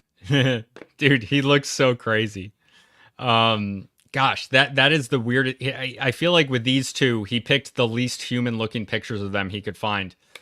Techno-optimism used to be a widespread and normal sentiment among the population. Look back at the 1950s, where they had all of this science fiction about the incredible technological advances that would occur in the future and how it would make their lives so much easier. This sentiment is largely completely dead among the general public today. If you ask anyone about what technologies they expect, they'll immediately drop a list of dystopian Black Mirror stuff. When AI robocops that execute you and are judged during execution. Tech discovers something new, the populace assume it exists to exploit them. At the same time, that doesn't stop the populace from using whatever technologies Silicon Valley produces. Seeing how rapidly people have accepted AI and started integrating it into their daily lives really shocks me. I told myself I would never use AI, and now I do so all the time. Your average person has a better relationship with their technology than the people in their daily lives. Gen Z spends 7 hours a day on average on just their phones. At the same time, this change has bred remarkable resentment among the general populace. People hate the new digital world. It's incredibly lonely, sterile, and depressing. The screens are basically as addictive as heroin. Digitization has automated the middle class out of existence, creating the largest dating crisis in COVID destroyed a generation of kids, by the way. Like, we're going to have issues, socio-political issues, for a long time because of that. History and allows the near permanent monitoring of the population. I have a lot of friends in technology, and it's so strange to talk to them in that they are constantly talking about how powerful the tech industry is and also what new things they're about to discover. Meanwhile, I have to frequently tell them, you guys are aware the general public is always about a week from burning you all on the stake. That being said, I'm making the claim here that tech has become a new religion, not that it's just a powerful social force. The reason I believe this is that if you talk to people in technology, they have a remarkable faith in the idea that technology will bring about the rapture. That sounds insane to tell normal people, but there is a very powerful, kind of secret cult in tech, which unironically believes that we are on the verge of a complete breakthrough in world history, which has... Yeah, I've seen stuff about this. He's actually right about this. Has no parallel ever. This idea animates almost all of the great men in technology in one form or another, whether Mark Zuckerberg, Sam Altman, or Elon Musk. It's called the singularity, or that artificial intelligence will hit a rate of exponential growth in which it breaks human history, ushering in a completely new era. Look this up. It's a very popular theory, which has had many books written about it. Scares me. Almost all important figures in this field have written about it, and there are loads of serious books which treat the singularity as a real coming event, which will certainly change the course of the future in ways that we can't understand. As a historian, I chuckle at this, since by studying history, I've come to realize that there are certain archetypes in human behavior which you see repeated again and again in different garbs. He's got it all figured These out. are edged into the human condition, and certain eras of history rationalize them with whatever logic their society uses. One being the rapture, or a point where we will reach a spiritual breakthrough in which those who follow said religion are saved while the world completely changes. For the techies, their singularity is the rapture. These are people who treat religion as silly, but they have so easily slipped into their own version. One that has a constant theme we'll find with all of these religions, except the final, is they lack a tremendous amount of self-awareness, and so end up acting out principles of human nature, which are far more primitive than the sheen they put on. Ironically, they have no idea they're doing it. Artificial intelligence may have tremendous effects upon the world. In fact, it almost certainly will, but to expect it to completely alter every element of humanity is just insane. Look at the most inventions in world history, whether the Industrial Revolution, nuclear bombs, agriculture, or metalworking. What happens in each case is that there are a couple major variables which change, but the messy nature of the world in human competition remains. What messianic ideologies say is that the era of suffering in human competition is just going to stop, but that's never going to happen. You also see this across technology, where it appears as if This is like, it reminds me of like the end of history in The Last Man from the 90s from Fukuyama, and I actually really like Fukuyama as a writer. He did that book is terrible, and it was completely wrong. But there's another book, a 2-part series that he wrote, called it's a political science book. It's about political. Geez, I'm blanking on the name, but it's Political Order and Political Decay. That one's really, really good. Yeah, please like the video. Subscribe if you're not. You want to see more anthropology stuff. Mark Zuckerberg believes himself to be a god who is creating a new world through virtual reality. Elon is creating Neuralink to fight against the potential issues with AI destroying humanity. Alternately, you see it with some of the most insane people in crypto. Sam Altman wants to have machines replace humanity, and that's not an uncommon sentiment in a lot of these tech people of creating a more perfect creation than humanity through the machine who will move past us in evolution. Yuval Noah Harari has talked a lot about this. In each case, they believe their technologies are going to usher in a utopia right around the corner. The utopia thesis has been tested for a very long time over history, and every single time it fails. In fact, the utopians make things vastly worse in almost every case. The thing that scares you at the tech industry is it's filled with people who view context, barriers, human nature, and natural ecosystems with contempt. They want to rip everything up. They don't hold themselves to any standard. This leads to a worldview capable of profound evil, since the great totalitarians of the past share every single one of those traits with them. They hold human nature in no kind of sacredness. That being said, tech is a double-sided coin, which in addition to this has incredible promise to change the world in a very positive way. One of those is that the internet will probably allow the defeat of the current wave of authoritarianism or totalitarianism flowing across the world, since it allows easy non-government communication and cooperation. This is the populist world that has been created by the internet. We used to be completely dependent upon TV stations, which were curated by elites and the government. My friend Balaji has turned me around on a lot of points in this topic. He splits the world into grays, reds, and blues, which is a split I like enough that I'll probably make a video about it at some point, which are conservatives, leftists, and technologists. The advantage I see in tech is decentralization, and it has the smartest and most creative people of any of these religions by a significant margin. Tech is also the most innovative and creative in that it has the greatest ability to just invent something totally new, which changes the game. Tech has potential to pop up anywhere in the world, as we've seen in El Salvador. Due to how decentralized it is, it's not unimaginable to see random third world countries become new centers for tech if they try hard enough, or if they're pushed out of the first world. Tech is divided between decentralized and centralized tech. Decentralized tech is largely a tool of authoritarian governments and has lost a lot of creativity. China, or even the World Economic Forum. I don't know what he means by creativity here. I think in general, the Chinese culture is less creative in the sense of like promoting new ideas. And that has a very, very long history in China because it was never something that they based their civilization around. It was based on the opposite of that. Like, this is why they didn't open up for so long. Like, the Chinese government was very controlling. And I'm talking about like dynastic China, like the Qing dynasty.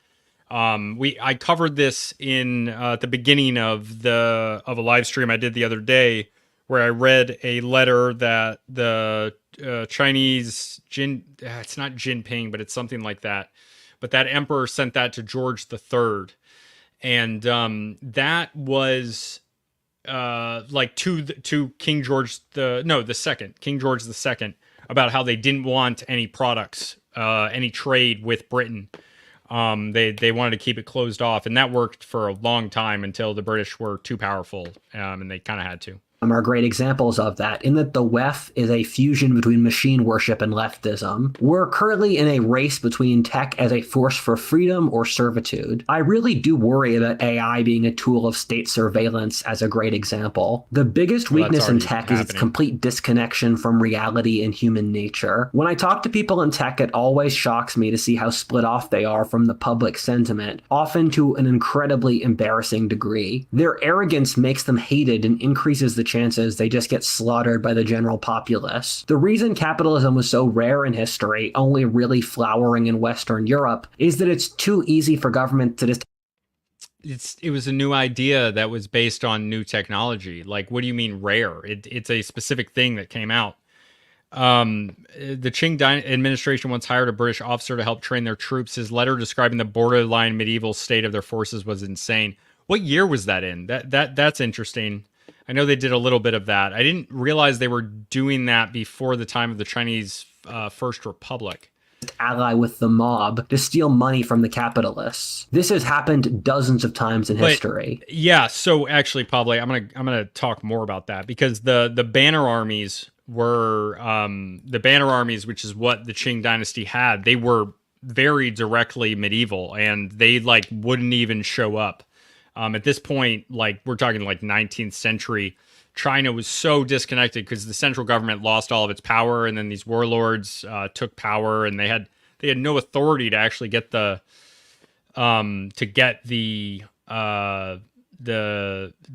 banner armies to come in around the early 1900s, just before the Boxer Rebellion. That would be the perfect time for that to happen. That's part of the century of humiliation, as it's called.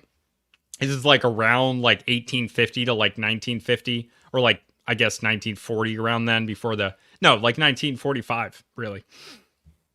So many warlords, the Heavenly Kingdom, weird stuff that happened then, awful, all these things that ended the lives of like tens of millions of people, multiple different ones like that.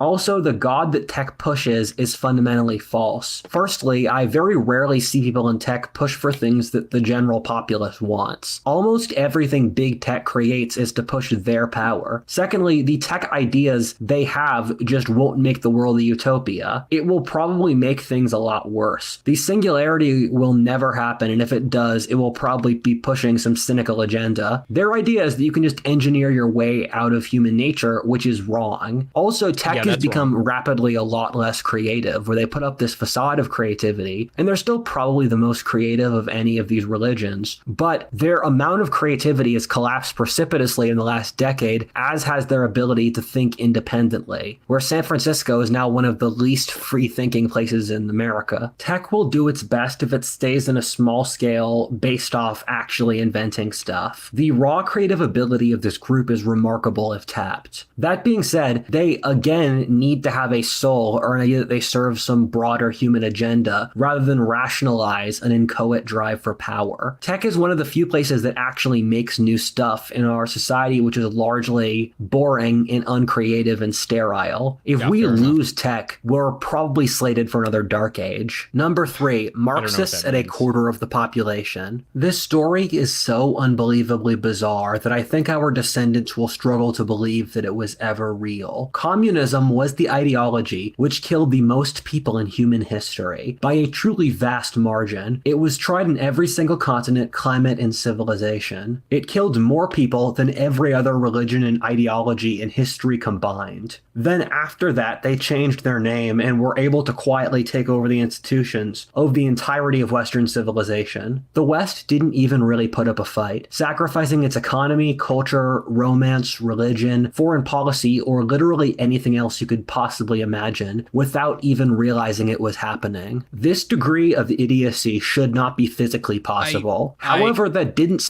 I'm gonna replay that. What is... institutions of the entirety of Western civilization. The West didn't even really put up a fight, sacrificing its economy, culture, romance, religion, foreign policy, or literally anything else you could possibly imagine without even realizing it was happening. Well, it's not like it's not like a monolith. It was like, there's not one single person who was in charge of any of this stuff. Things just happen based on like the conditions that people are living in and the way that they respond to it, based on change over time. Like, you know, if you look back at like the situation that communism comes out of, and where it takes hold in Russia, like I get it. I think a lot of those people, if they saw what it was going to result in, you know, hindsight is 2020, they wouldn't have done it, but they like were responding in the way that made sense at the time. And it's the same thing in Asia, right? Like, you know, Chiang Kai-shek and the other Chinese nationalists and the Japanese nationalists, the South Korean nationalists, they were not good people. They weren't good. And, you know, for that versus a new thing, is like, it's crazy. Drop my Zen in. Yeah, Vingal, I've talked about this a little bit before. I actually have a standalone video coming out about the Chinese treasure ships of the 1400s.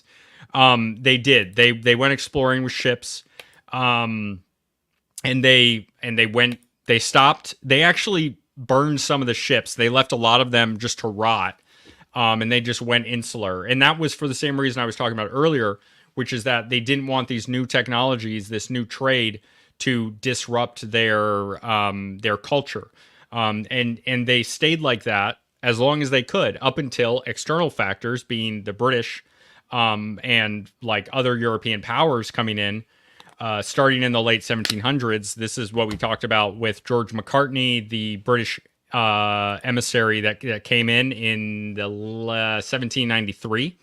That was right before the Opium Wars started, and like they were able to exert control over China, and that requires there to be a change in the culture because they're responding to a new situation. If that had never happened, who knows? The Qing dynasty might still be around. The Imperial China, at least, might still be around. This degree of idiocy should not be physically possible. However, that didn't stop it from happening. I'll explain later why I think it occurred. That being said, we live in a society which is run by Marxists. Every single institution that exists has been co-opted by Marxists. This is the case for Hollywood, TV, the media, the government bureaucracy, corporations, the upper brass of the military, the police, schools, academia, philosophy, religion, and literally anything else. They have turned the entire hiring process into racial discrimination against the majority population. Every single facet of our social code has been melded under Marxist philosophic assumptions. You know, a cultural form has been really important when its assumption. Yeah, but like original Marxist ideas were based on like social class. It's like I like there to be a distinction. I get what he's saying, but there should be a distinction with the more like racially motivated form of Marxism. It's a very different thing. Emotions are so baked into a culture that people don't even think about them. For example, our idea of the underdog being good stems from Marxism. The idea that all people are equal, diversity is good, the sexes being interchangeable, or the government should take care of the populace all stem from Marxism. Communists will seethe at me saying this, but the US has a hybrid socialist economy since the US government makes half of the US's as a country's total economy. economy. The makes Marxists sense. did this largely through verbal games. The communists maintain the exact same worldview as they had before, in which the oppressed need to launch a revolution to bring about utopia. That being said, they changed out the working classes for women, sexual, and ethnic minorities. This was since the white working class was wealthy enough that they actually became satisfied with their material conditions. Meanwhile, the groups above keep on asking for more no matter what they get. Our society is foolish enough that we didn't even notice. Look, groups advocate for themselves, right? So like they're just going to keep pushing the needle if they can as new people come in, new ideology. The Marxists kept changing definitions so that people never realized what was happening. We were indoctrinated through leftist-dominated media and schools not to notice. The Marxists socialized the populace to be NPCs who wouldn't see what was occurring right before their own eyes. The left is completely evil. I used to feel bad saying that, but after watching the actions of the last few years, I've seen the left completely trash every single moral standard they could have held themselves to. They've become the party of the rich, the powerful, they shut down dissent. They're trying to commit social suicide. I have a game of trying to find a single moral degeneracy that the mainstream left hasn't defended. It's impossible. Mainstream leftist media have written positively of pedophilia, mass castration, a racial caste system, and have written against thinking for yourself or having children. The reason I think all of this happened, personally, is that we're living through Mouse Utopia. Mouse Utopia was an experiment in the 60s, which I made a video about, where they gave the mice perfect conditions to breed, and then after their numbers going up massively, the mouse social structure completely fell apart. Male mice became effeminate, female mice aggressive, the mice stopped having children, became autistic, mouse society completely collapsed mouse autism? I don't remember that. We got mouse autism now? This is what the future holds for us? Bands of thugs destroyed the mice who continued to breed. Even if you completely collapsed, the mice stopped having children, became autistic, mouse society completely collapsed as bands of thugs destroyed the mice who continued to breed. Thugs? There's bands of mouse thugs with mouse autism destroying the breeding mice. Even if you don't believe in that experiment, historically, periods of wealth or decadence allow societies to stop behaving in productive ways and instead be degenerate. What's happened here is the left won, since they were able to create an easy rationalization for complete degeneracy and social collapse to be morally okay. Imagine what kind of ideology those mice would make up to justify Mouse Utopia. Wouldn't it end up looking a lot like wokeness? Wokeness is making a turn now from kinda positive ideology about empowering oppressed groups to legit death cult bent on social suicide. You can see this in that the left is pushing more and more so for stuff like not having children, deindustrialization to stop climate change, suicide, mass immigration to destroy developed countries, the end of heterosexuality, or other things which are exactly what group would do to rationalize. The left has become completely possessed. The end of heterosexuality is the end of the human race. You can't do that, brother. You can't do that. You're not allowed to do that. By what is effectively the worship of Mother Nature, as you can see with their obsession with the planet or environmentalism or the noble savage. In the esoteric tradition, the negatives of Mother Nature are chaos, irrationality, and an inchoate desire to destroy for its own sake, to make the world more simple, thus allowing future creativity. The left's main goal is suicide. You can see that now the Western left picks different issues to be suicidal about. In the US, they pick African slavery. In the settler colonial countries which didn't have slavery, like Canada or Australia, they pick indigenous issues. In the countries the Europeans are native to, they pick climate change or colonialism. In each case, they pick whatever rationalization works for suicide. This is the great weakness of the left, that they are completely insane and literally want to lose. The left is killing itself. The left doesn't do anything anymore. They don't develop new ideas, have kids, make culture or art, have new philosophies, make companies. The great worry is that the left brings down their entire civilization with them as they fall. The left's great strength is they have all of the organs of society and have a fanatical base of supporters who will die for them. This battle in my... Well, okay, so like the cultural left is in control of so many institutions. And that means that like as they're in control, they're going to continue to push their ideas. If like like in academia, so many conservative, yeah, it does seem like civilizational suicide at this point, but it's like, I don't think that many people actually see it that way on the left. But I do think that is true in actuality. But there, when there's a field, when there's anything, when there's a company that's controlled by people of one mind, it moves it moves like the scale of acceptable behaviors and ideas farther over towards like the spectrum of beliefs within that population, and that can act as like a feedback loop as it continues and things get a little bit more extreme over time.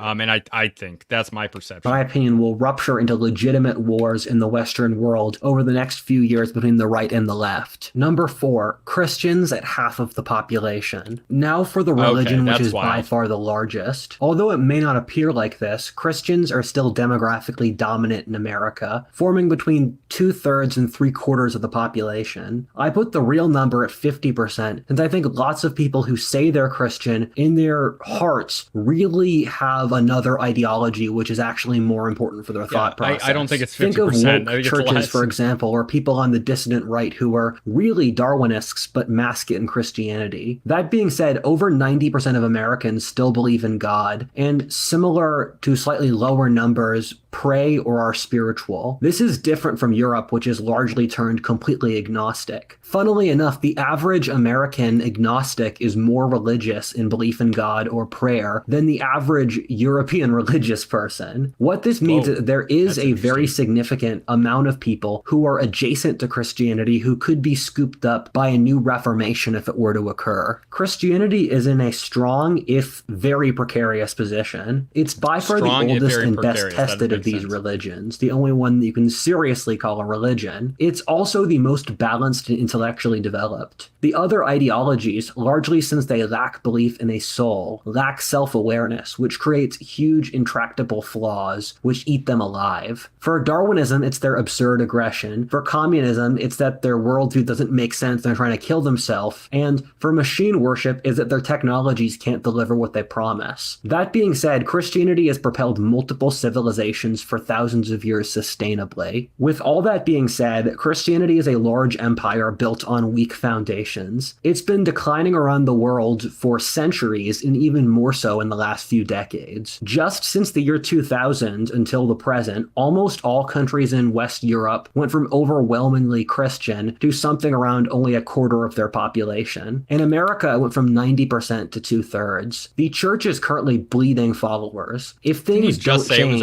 American Christianity could be dead by the end of our lives. Another interesting trend is that over history, even with majority Christian populations, small agnostic elites have taken over said societies and then secularized them. This happened with Soviet Russia, Jacobin France, fascist Italy, or Nazi Germany. That is what wokeism is attempting now, and what the other two religions might try. The problem that this runs into is that Christians today are too complacent. Christianity has experienced a profound brain drain over the last few centuries. In the medieval or early modern periods, the greatest minds, whether St. Augustine, Isaac Newton, Thomas Aquinas, or Descartes, served the church. Recently, those people have gone into... Yeah, it's a really good point, Pavle. He's saying it's in a strong position, but it could die off completely within a century, which is it. Yeah, those seem like mutually exclusive ideas to me. Business, politics, or science. This has resulted in the church constantly being outmaneuvered by other institutions. This is why Christians haven't been able to adapt to the new scientific world. Christian theology is stuck in the pre-industrial world, which makes it unrelatable to the general public. The greatest issue Christianity faces is that a large part of the population literally finds it impossible to believe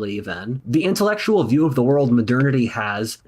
Yeah, so when technology changes, when it changes the way that people interact with the world, and so it kind of necessitates a change in ideology. And I don't think that with the changes in technology and the way that we interact with the world has happened, that Christianity in its former form exists. But it's also the root of our civilization, Western civilization and American civilization. Obviously, there's the freedom of religion, whatever.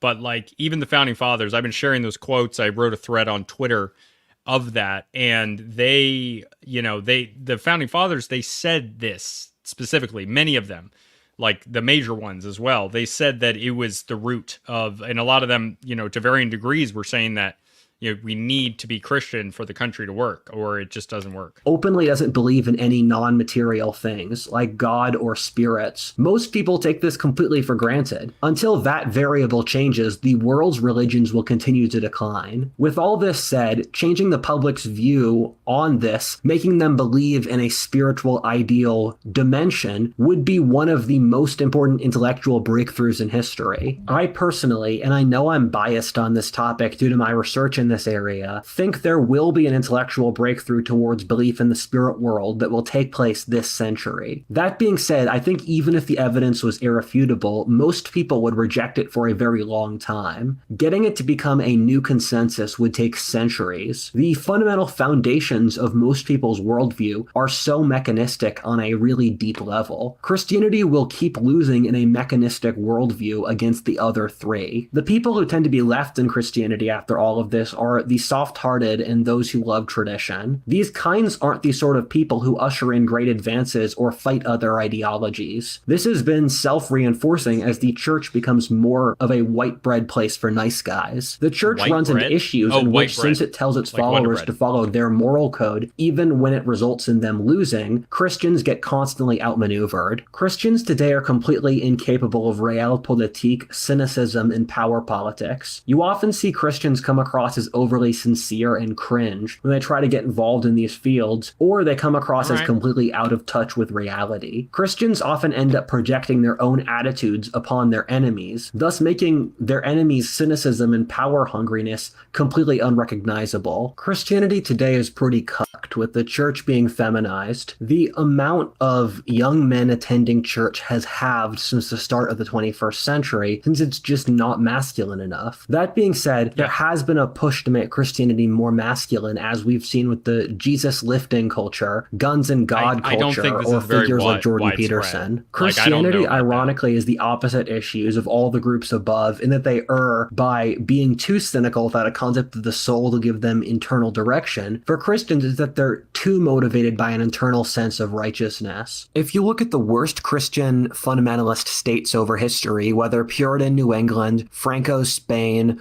or... Hey, what's wrong with Franco? What did he do wrong, bro? You seen what those commies were trying to do in the Republic? I don't like that. It's my boy. Savonarola's dictatorship in Florence, you find that... Yeah, dude, there's way worse guys than Franco. Like, if you're going to pick a guy, like, I don't think Franco is, like, the best in general, but if you're talking relatively towards the worst examples of them, Franco is not it. Like, Pinochet's worse than Franco. It's pretty tame compared to fascism or communism, in which the Christians maintained independence for the family, the society, very rarely had drafts, and there's not as much totalitarian interference in every single facet of life. Thus, in summary, if Christianity doesn't do anything, it will continue to decline into irrelevance. That being said, I think of all of these, Christianity has the highest potential for winning, largely since Christianity has proven itself to be incredibly strong, or, as people say, lindy over its history, preferably by having some kind of internal revolution to make it more adaptable to the modern world. Christianity has proven itself time and time again at being incredibly inventive and malleable. This would be the most in character for Christianity to do of any world religion. Another important detail is that with the population crash which is occurring, the religious are forming a vastly disproportionate amount of those who are procreating and continuing the next generation. For educated people, this is even more extreme, in which literally the only educated people who are having children are the religious. This means that our society will basically have to become religious over the next 50 years. The real question is, what religion will they end up following?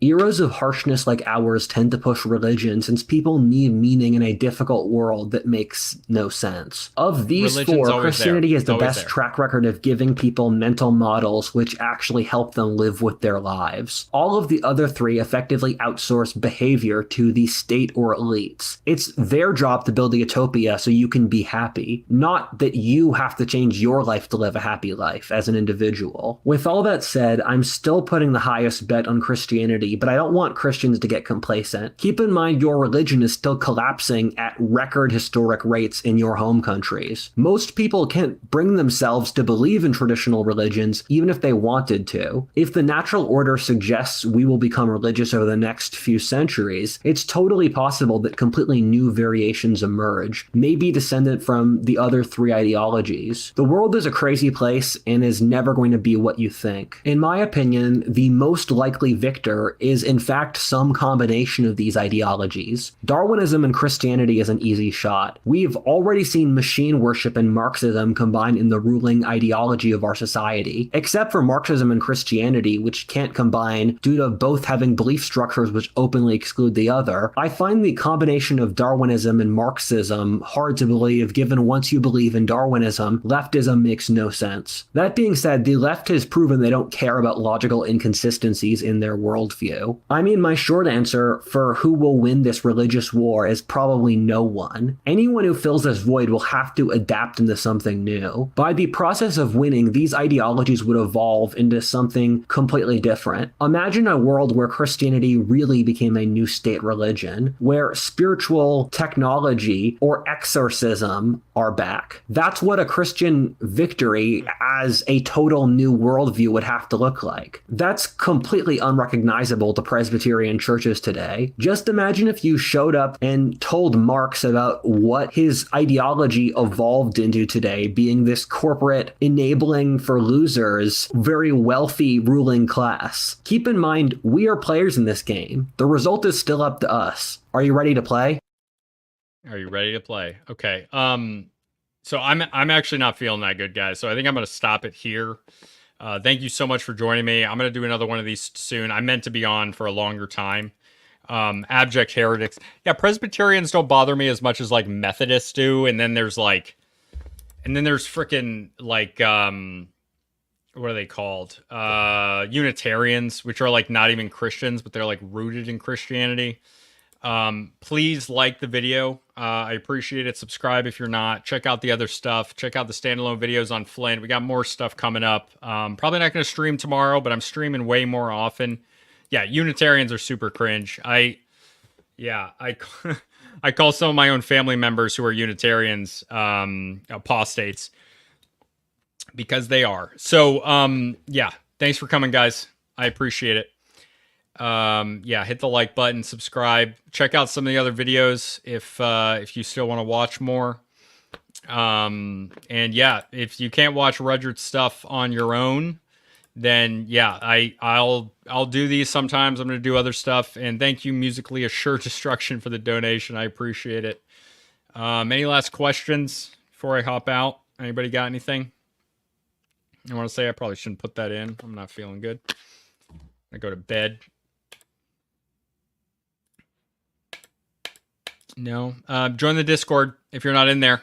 Check it out. And the Patreon's $2 a month. That link is down below.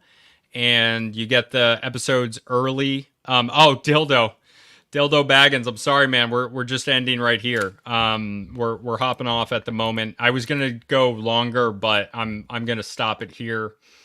But I'll be back soon. I just released an interview with a Native American guy. It was a really good conversation, and more to come. Later, everybody.